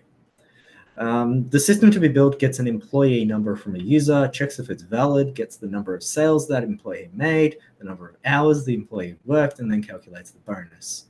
The system should start by asking the user to enter an employee number and store the response. If the employee number is not between 0 and 100, then the system should inform the user that they have entered an invalid employee number and ask the user to enter the number again. So we can already see that there's lots of keywords in this. And so what we'll do is, let me bring this opacity down. Let me get this. Yeah, this.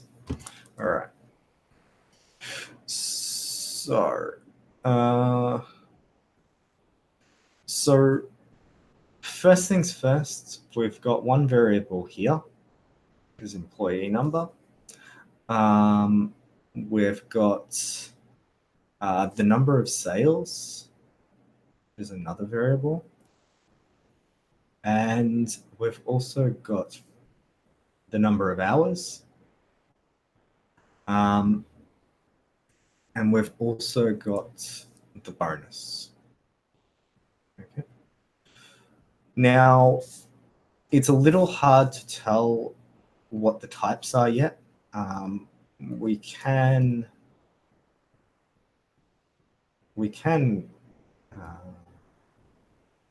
size, beautiful.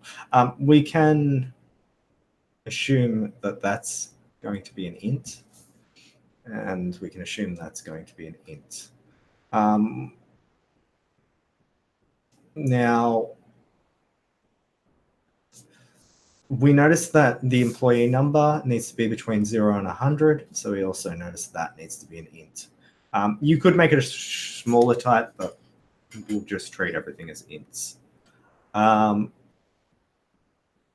We keep scanning. Bonus of $100, $20. So they seem to be ints as well. So we've got 4 ints. So we know the types. Okay, so we've worked that out. So that's good. All right. So now we'll look for control structures. So the system should start by asking the user. So ask the user. I need to bring down the opacity. So asking the user. So that's going to be our first scanf. Blah, blah, blah. Ask the user again. So we've got another scanf. And then it'll ask the user again. Cool. So we've got 3 scanfs, it appears. I can't see another ask the user or anything similar. So that's our scanning done. This is where highlighters can help. Then we'll look for prints. So these prints, we'll just treat them as pairs. When we're asking the user, it's a printf scanf pair. Store the response. Inform the user, so that's a print. I'm ignoring this ask the user because that's the exact same one.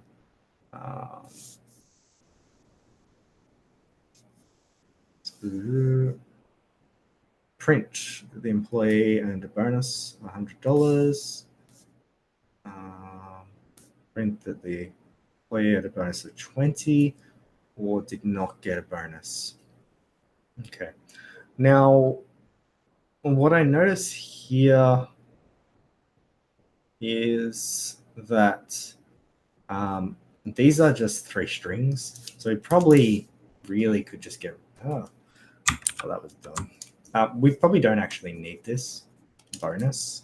So I might just not consider it because there's only 3 outputs. If the output was a bit more complex, I might use that bonus, but given that it's only going to be 100 or 20, I can just print that as a literal. I don't really care. As I said, this is your solution, not my solution, so it's up to you. You could include it or not. Then I'm going to look for ifs. So there's the first if.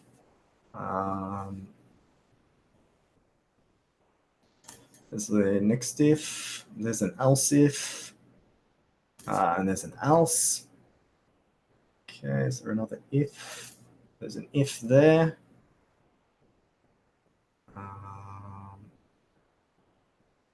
So I think we've got all the ifs. So that's good.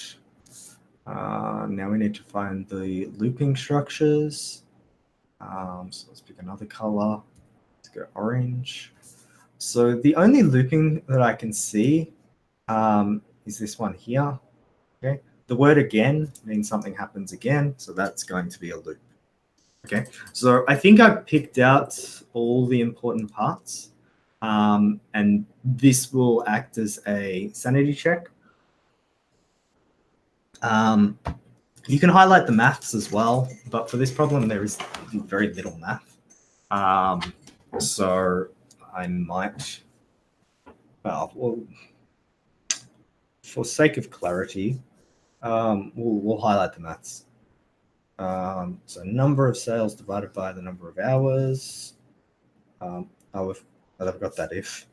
Number of sales divided by the number of hours.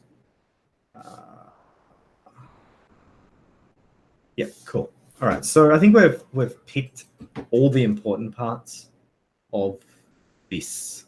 So now we can draw the box flow box, the box and pointer diagram. Not box and pointer diagram, the flow diagram. One day it'll make sense. I don't need that first part, that's kind of boring. So what I might do to start off, because this is pseudocode, I'm not really worrying about scope or anything. So this is going to be, how are you going to do this so that I can fit it on the page? Whatever.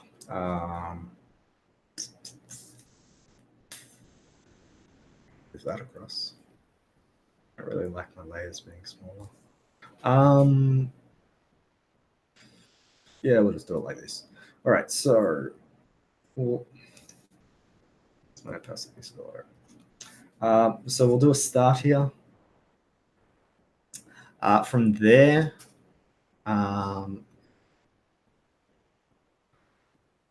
create variables, deploy num, num sales, and num hours as ints. We need to specify the type. So I'm going to do that. It says so in the instructions. Then from there, I've got the first ask the user. So it says this if here, but if I match it up, those ifs are the same if. It gets the employer, checks if it's valid. It gets the employer number, if the employer number. So that's the if there. So be careful. Now we're going to ask user for employee number. And then from there, we're going to scan it.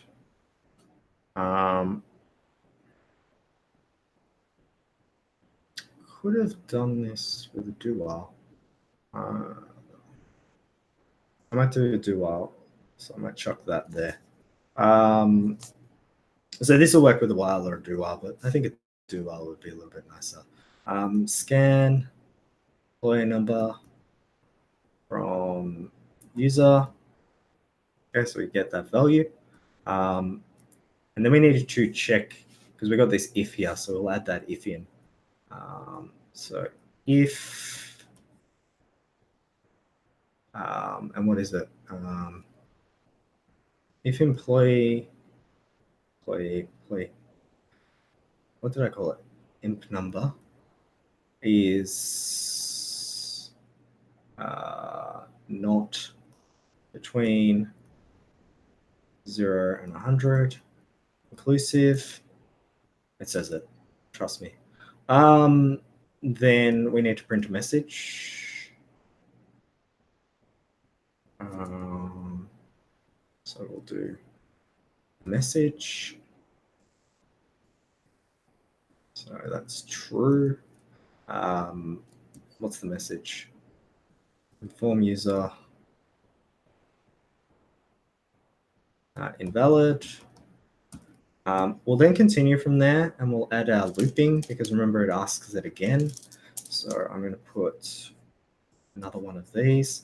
Now, this condition and this condition are exactly the same, which we've seen in our first assignment. So everything links up to the assignments and everything. They all had purpose. They all were intentional. So if it's not between, then we go back to the start. So here we've got a do while loop. You could have done it with a while loop if you liked instead, but up to you. And if it's false, it still goes here and asks that question. And if it's true, it goes back to here.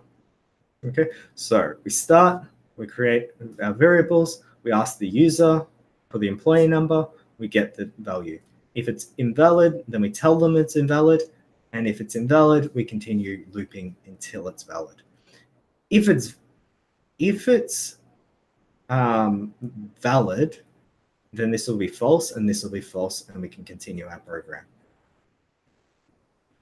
So let's double check that we've done everything. We have that, we have that, we have that. We've asked the user for the employee number, we've done the if, we've informed the user, and we ask again. So they're all done. Once a valid employee number is received, well, beautiful, because that's what we want our next part to be. The system will ask the user, we're also asking the user a question, for the number of sales. Okay. Now you'll notice that I'm putting these lines here because we're doing a printf. Ask user for number of sales. And we're asking, so we need to store the result. So we'll do a scanf as well. Boom, boom, boom. Scan number of sales from user. So what am I doing? Install the result. There's no validation here.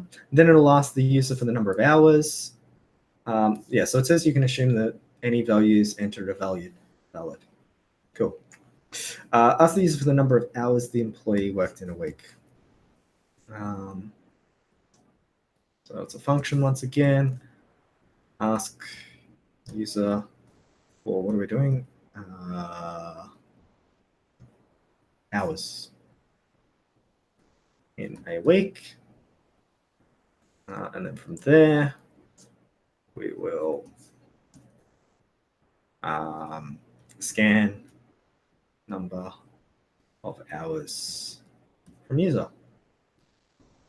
Okay, and all of this, so going back to this point, appropriate for C programming.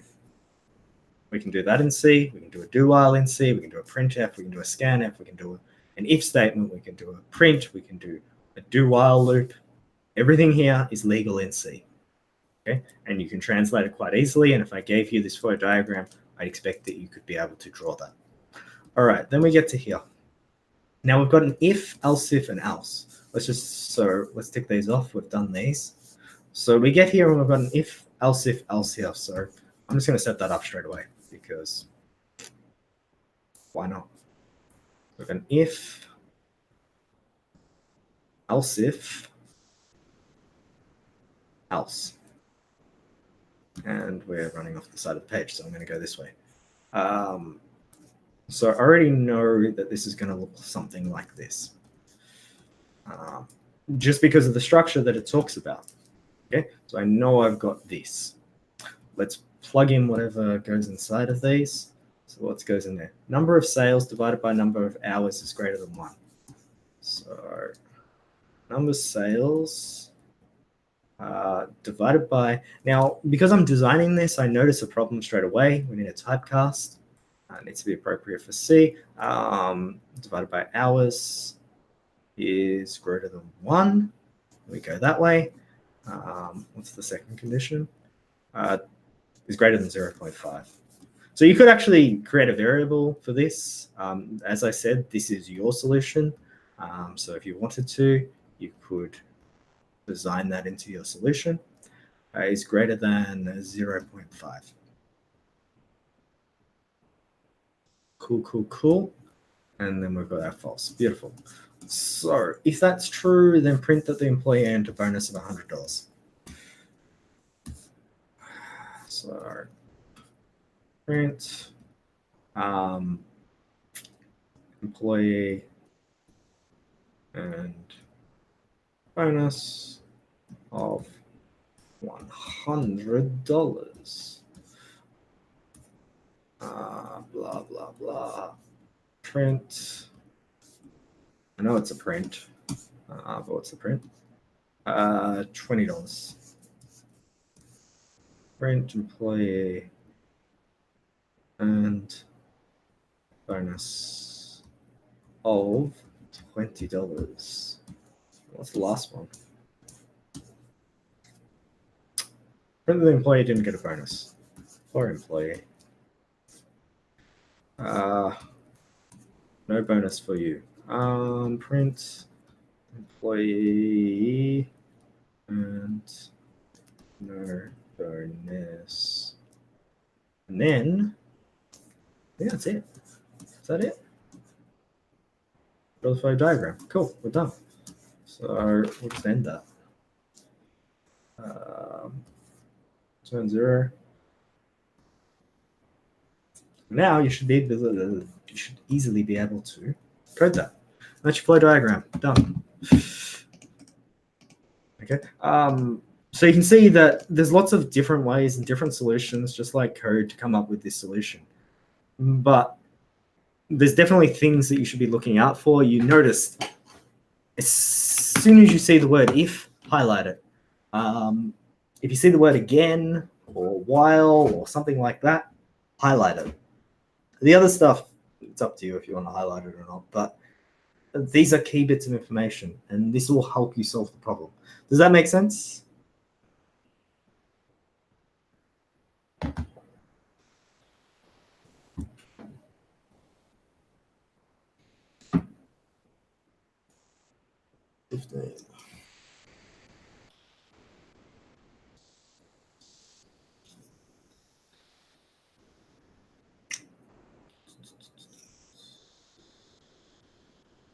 Yes.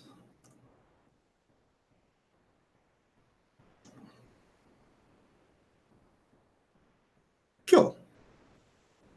So you think you can do it yourself?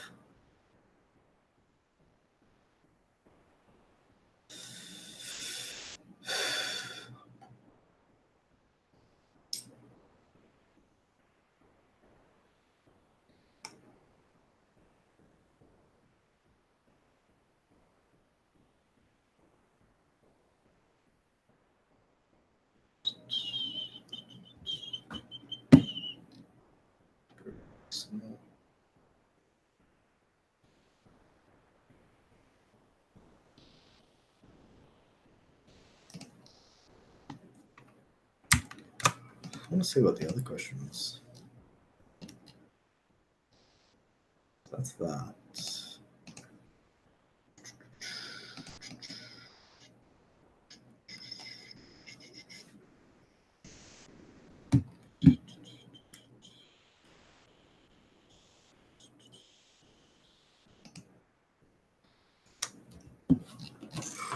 We could talk about 2015.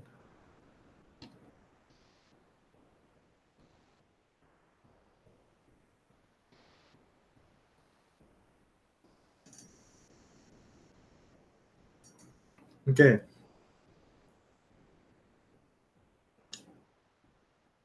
What's next? Let's smash this out.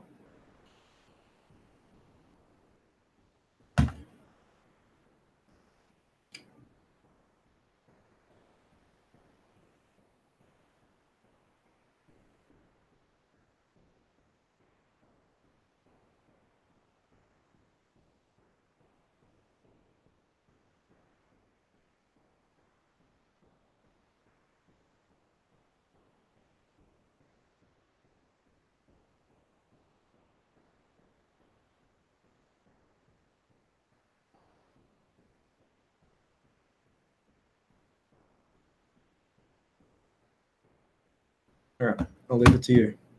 Decide in the chat what you'd like to talk about. Otherwise, we can end it there.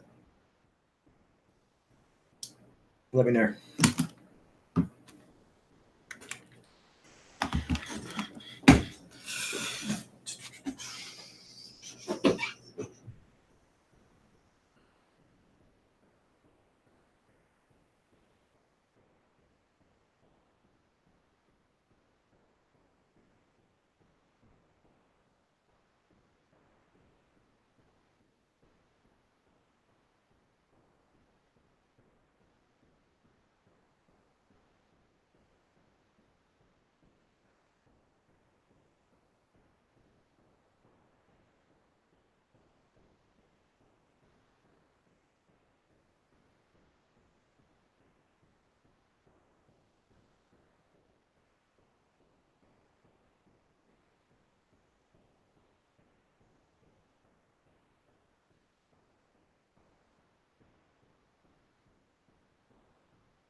We've got a printf with no context. That doesn't help. If there's a particular question from the quiz, just tell me your student number and the number of the question, and I can search it up. All right. So I might just leave this open for a little bit, and I might start releasing some marks while you work out what you want. So I'm just going to release some more marks for the assignment.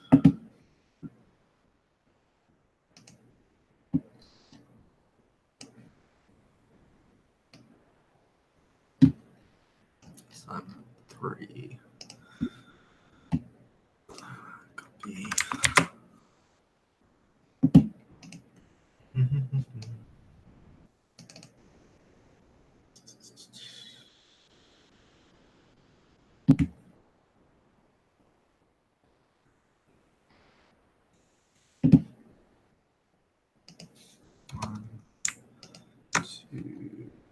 please.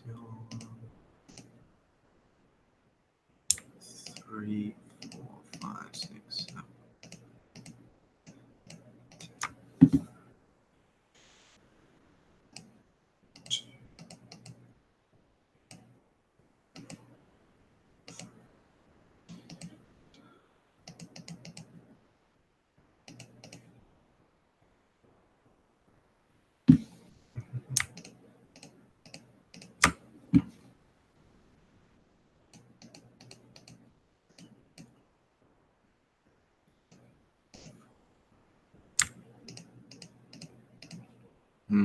Crap.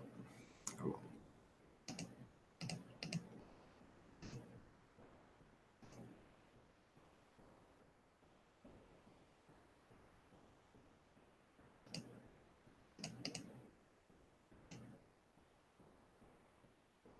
That'll do.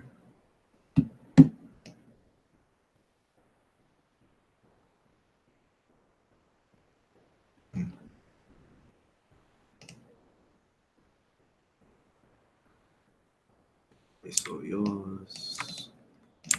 Oh my God.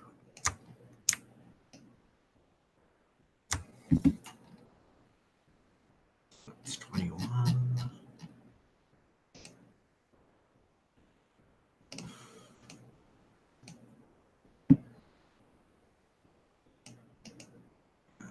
Released.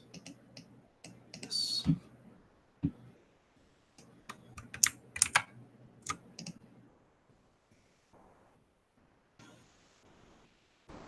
So if you have any questions, just chuck them in the chat. I'm just releasing some of the assignment 3 marks while I wait.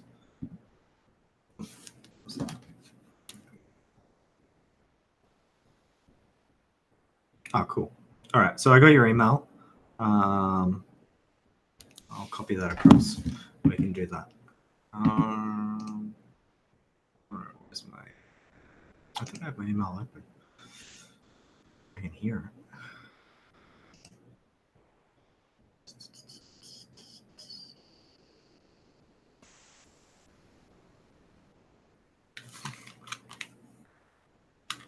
Anyway.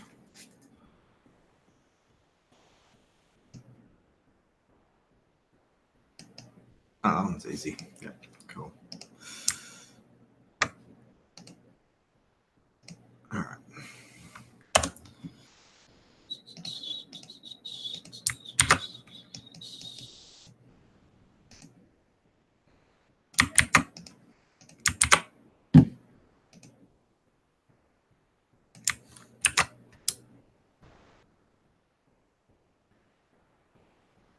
All right, so I got emailed this question here. And let's go through it. So I'm going to go through this question here. This one should be fairly easy to get through.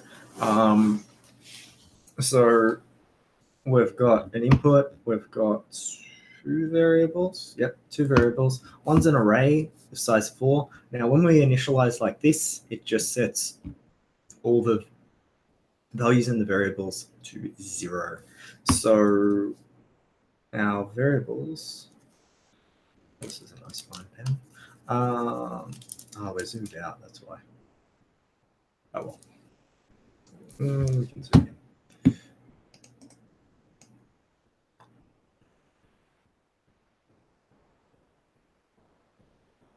Look at that. Beautiful. All right, so we've got 4 values here. 1, 2, 3, 4. And we've got this count variable. And they're all initialized to 0. Okay, so we're going to num, and we're going to count. And while count is less than 5, well, that's true, so we keep going. We get a character. Oh, we've got 3 variables. I didn't notice that guy. So we've got CH as well. It grabs the capital B. Capital B, okay. If B is greater than A and B is less than or equal to D. Now, we know in the ASCII table, these are in order, okay? A becomes before B, comes before C, comes before D. And we know that the lowercase also follow this rule. Okay. So if we have a look at this, is B greater than A? Yep. Is it less than D? Yep. So that's true. So we get here, and we've got num. We've got B minus A. Now, regardless of what the value is, we're really just looking at the distance here. So this is a distance of 1. Okay, because if this has a value and we subtract it from this value, no matter what the values are, we get 1. So you don't need to memorize the ASCII table to know this. You just know that it's 1. So we've got num1, and then we've got this increment operator. So num1 is this one here, so it becomes 1. We then increment count, so count now becomes 1. Is 1 less than 5? Yes. We get the next character, which is an A.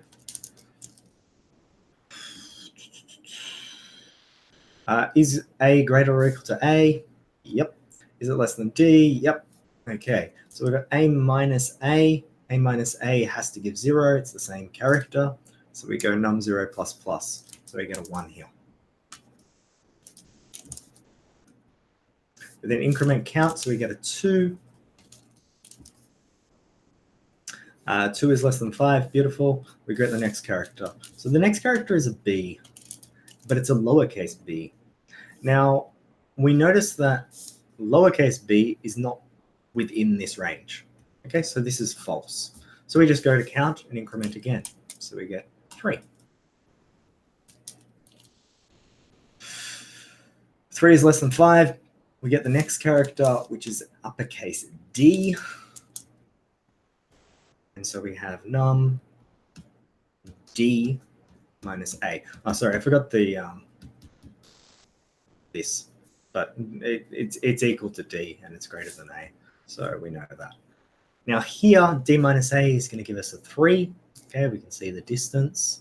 So we've got num3 plus plus, so we get a 1 here. Okay. Then we go plus plus again.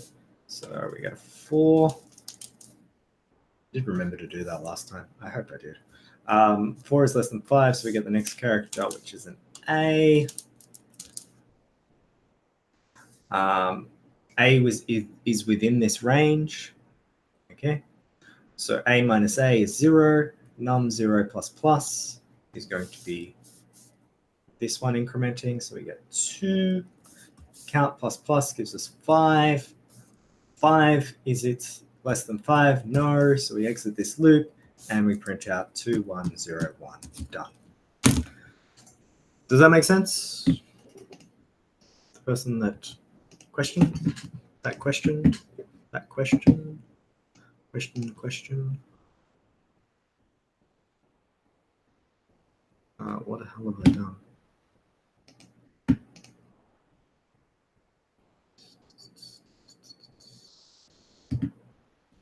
Oh, crap.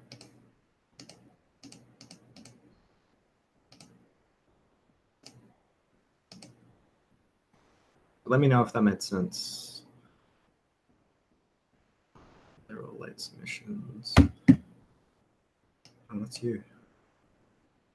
1, 2, 3, 6, 7, 2, 3, 4, 5, 6, 7, 8, 9, 10, 11, 12.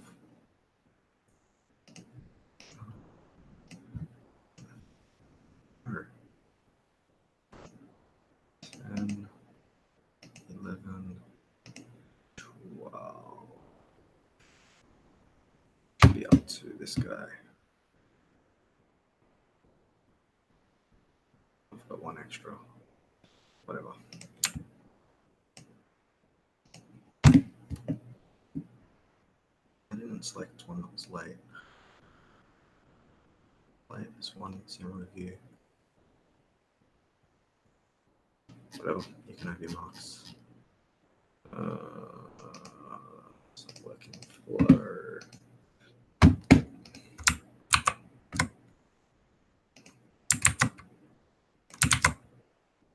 Two, three, four,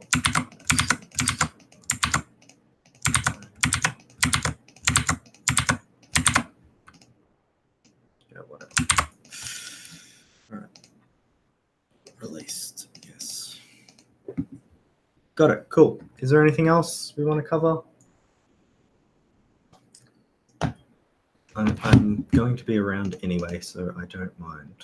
I've got to finish releasing these marks. So if you've got any questions, just ask. I'm just going to do this while I wait for questions.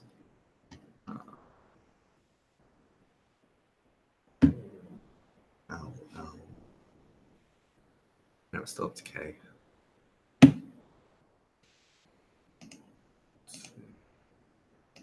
3, 5, 6,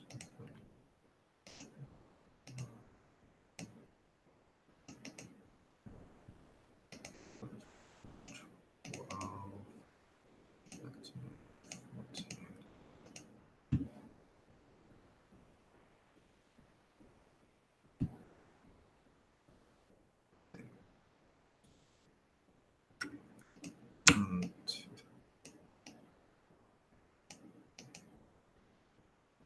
Why did my counts never come out correct? Let's see if it works.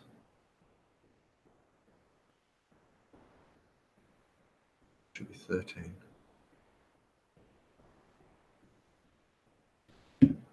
Ah, I see.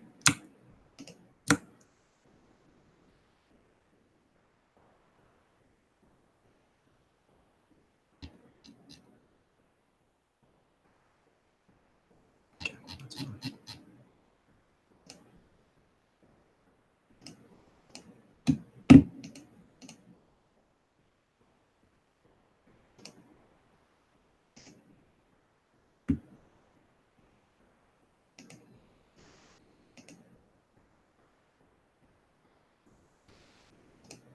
I don't know what string functions you did.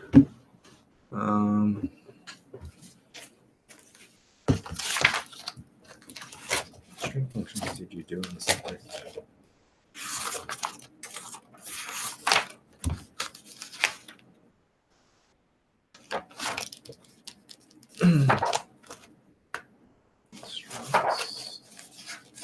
Strings. Do copy, length, compare. Any others? I don't think any others really matter. Oh, concat. That's the other one.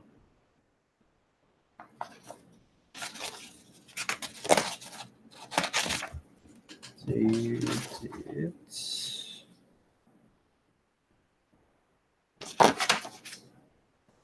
string length, string copy, string compare.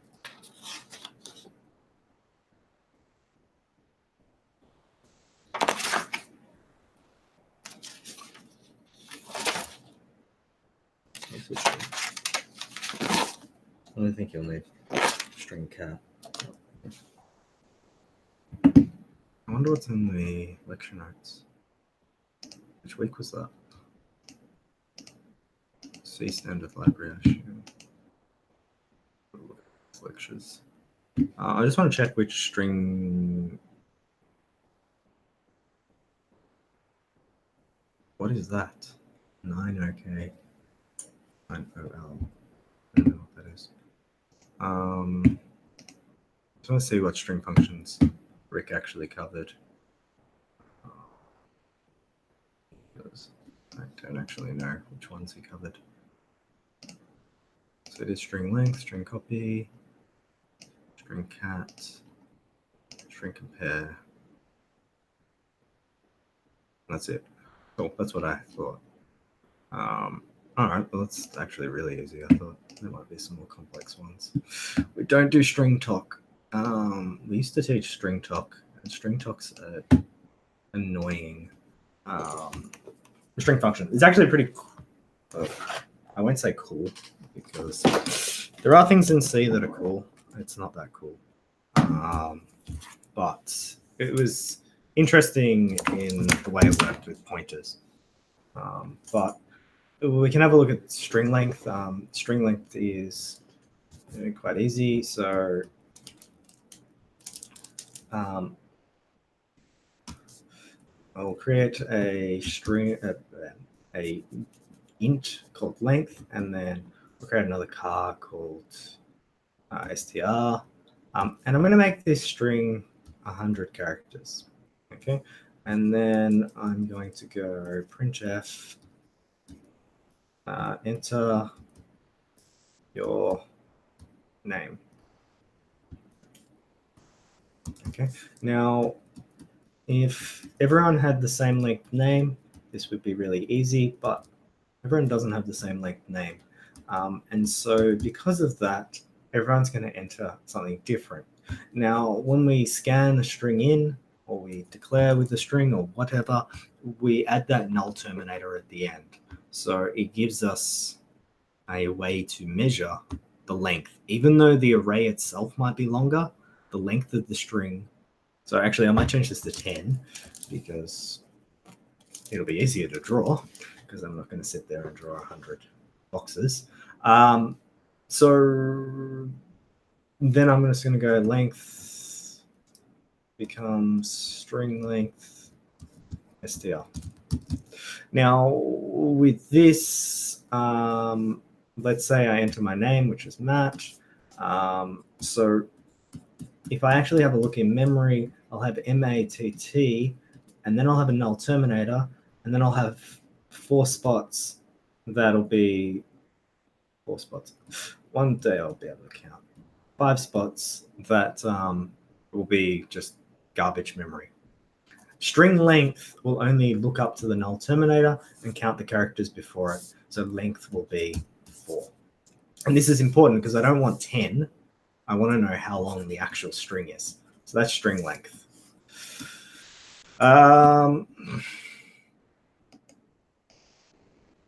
String copy. So if I have a string, let's just keep going with this question.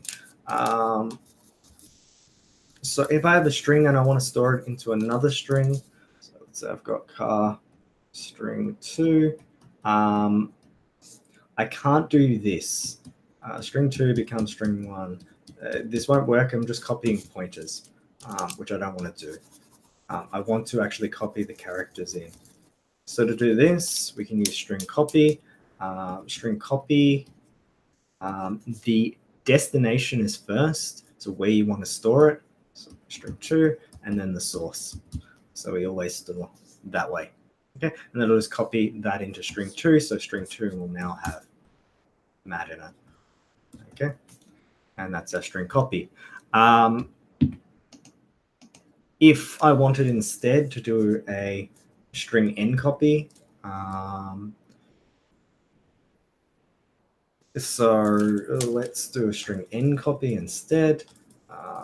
So I'll do str n copy, and I'm going to do just a string n copy with 2. So my new string will just have ma null terminator. Okay, because I'm only copying the first 2. Okay, so that's a string n. Yes. Yes, it will be similar to the previous exams. The questions will be unique, but yeah. So string copy, string cat. So you need to make sure that there's enough room to concatenate, but let's do a string cat. So I'm going to do a string cat with, remember the destination is always here, so string, and then I'll go string 2. So we're basically concatenating or putting 2 strings together. So I'm adding this MA to the end of this. So now my first string becomes Matt MA, and then a null terminator. And that still fits within my 10.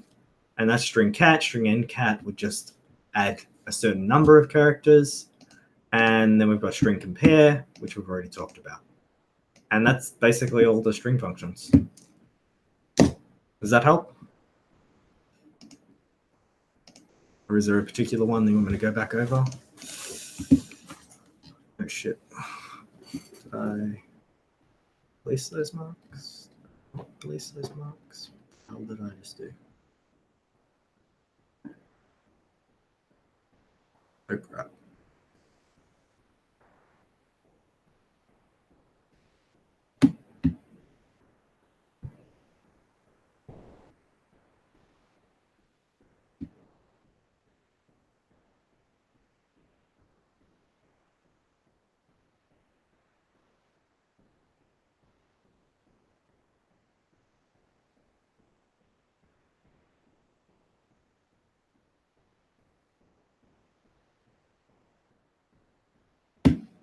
What?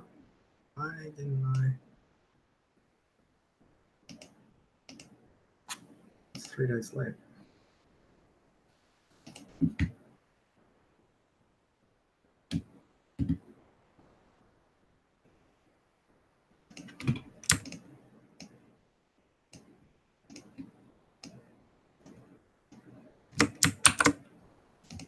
Should be released. I don't know how you slip through.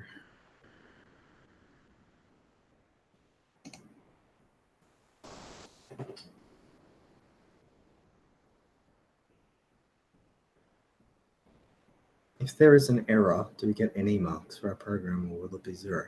No, it won't be 0. So we're looking for your ability to be able to solve a problem. We're looking at your ability to use syntax appropriately. Usually when I mark these kind of things, for example, if you forget a single semicolon, I usually don't care. If you forget every semicolon, then I do care. A logical slip happens when you're coding, that makes sense. But not understanding the syntax is a different story. So no, you won't lose marks if there's an error, but you'll lose marks if you don't understand syntax at the base. Okay? So if you do some little silly thing here and there, we're probably not even going to care. But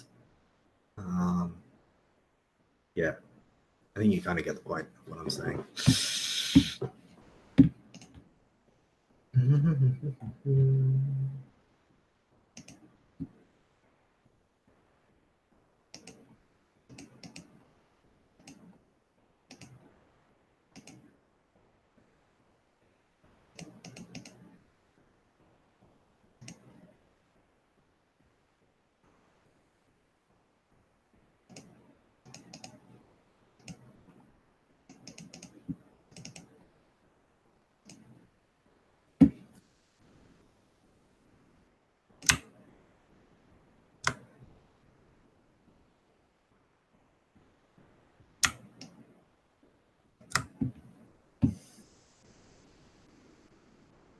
10, beautiful. Released.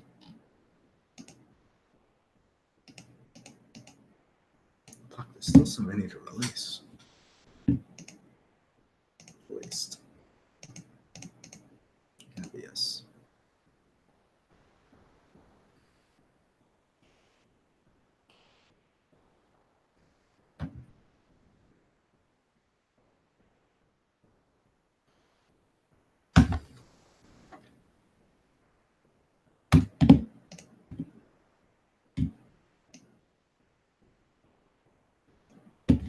Should be another 16. Release those.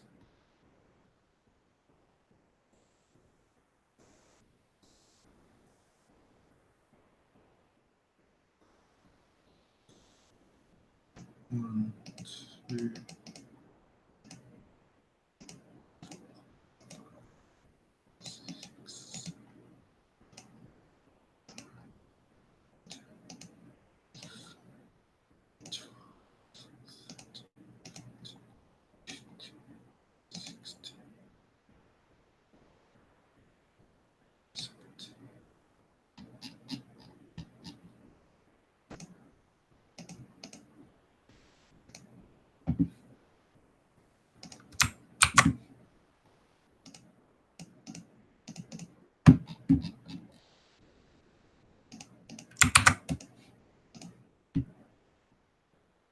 All right, I think everyone's pretty cool.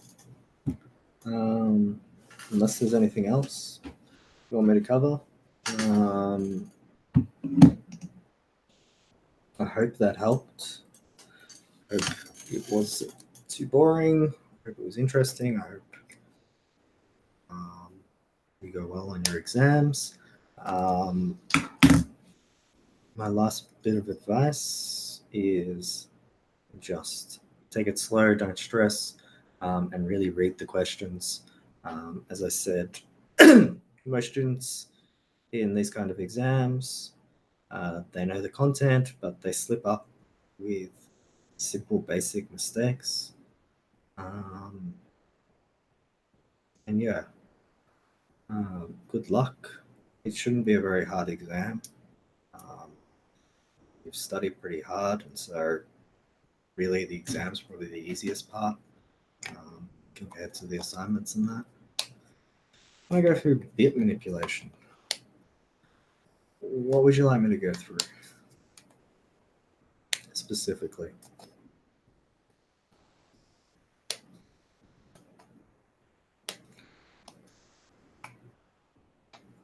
If you can give me a question, I'll go through it. How's that sound?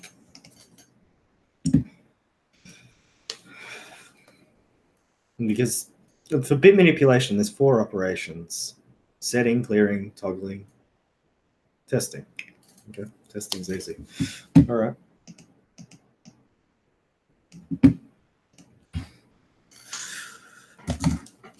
If I want to test if a bit is 1, I can go, so let's just say it's called input, and 1 shifted to the particular bit I'm looking for. If I want to know if it's a 0, I can shift to that bit and just check if it equals 0. And that's testing. Testing what? Testing code. Don't worry about it. Won't be on the exam.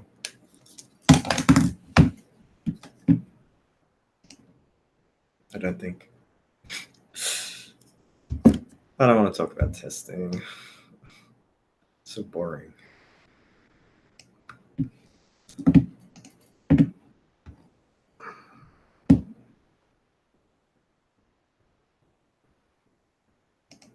Black box, white box. That's about it. Not much else to say.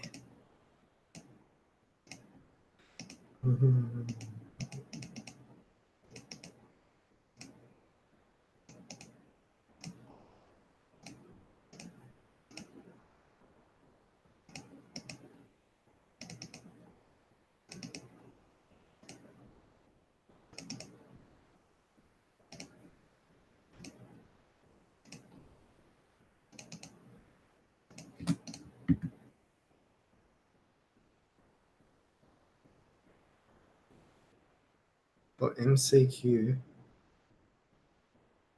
From lecture notes and from the quizzes.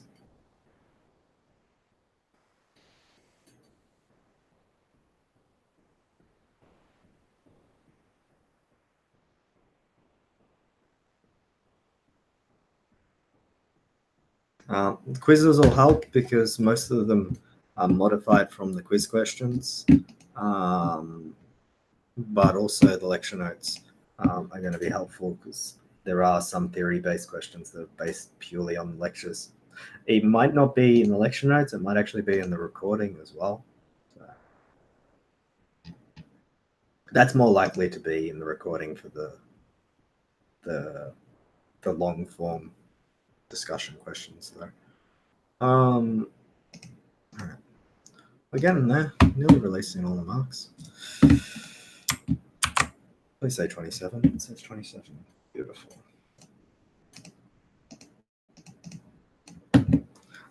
Your assignment marks are being released as we speak. Oh, there's only a couple left. If you are a late submission and you're not an undergrad, you're gonna have to wait a little bit longer. And if you're in review, I think you know what that means.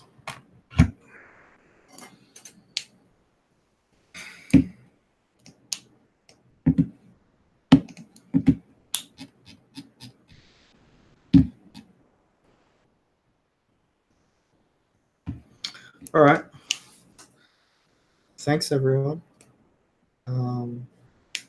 Enjoy the rest of your exams. Yeah. I don't know what else to say. It was a long day.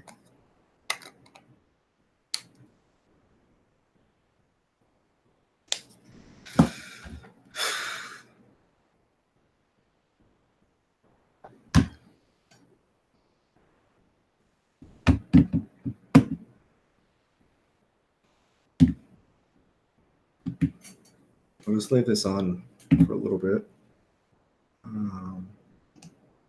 While I do the last couple of marks, and then I'll close it.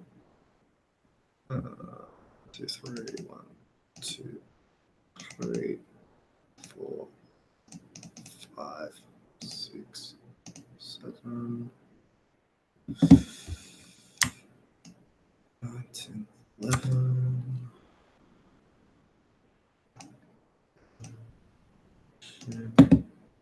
11,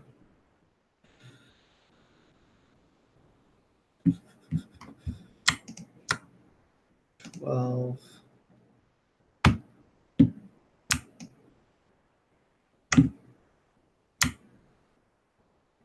13, 14, 15, 16, 17, 18, 19, 20, 21, 22, 23, 24, 25, 26.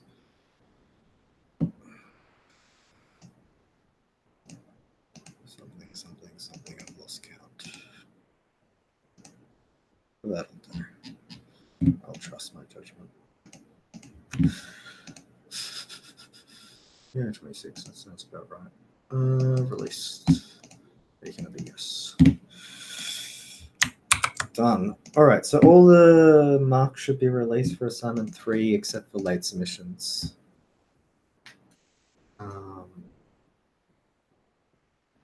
I'll try and get the late submissions sorted. I might still be able to get them done tonight. And then I think your labs, it's only lab 7 to go. And then just the exam marking. All done. What if someone got 92? What do you mean if someone got 92? 92 for what? How many hundreds were there? Let's have a look. Let's have a look at the stats. You interested in the stats? I'm interested in the stats. I can show you. Give me a sec. Give me a sec. All right, so I'll show you the stats because I think it's interesting.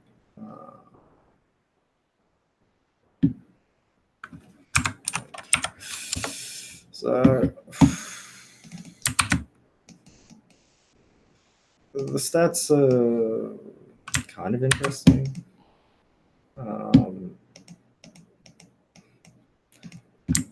This year, unfortunately, a lot of the code is less unique, so it makes it hard for us to identify good students, which is kind of disappointing because some of the best students miss out. But that's kind of the stats, and that's what it looked like for the results. So I think there was 4 100% out of 200 and something. There's some that were close, but yeah, and I think most of the 100%. There was 100% in the first years. 1, 2, 3, 4, and 4 in the masters. No, 5. Sorry, it was 5. And I checked them all. So all the marks that got above 90, I rechecked and made sure that they were consistent with all the ones that got above 90. So if you got above 90 or if you got above 85, I would have checked it and made sure it matched everyone else's marks that got above 85. So that basically the hundreds were consistent. So it meant that everyone that got 100 did the exact same thing to get 100. There wasn't anything unfair there. So if you're a 92, you're sitting just above the average mark where most people got. So it's a pretty good score. But really, the unique code was anything 95 and then also around the 50s. The 80s were very, very ununique code. So very lack of originality. So yeah.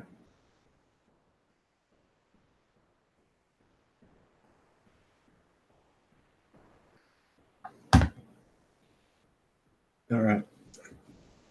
Enjoy the rest of your night. I don't even know how to close this now. I've lost all my tabs. All right. See yous.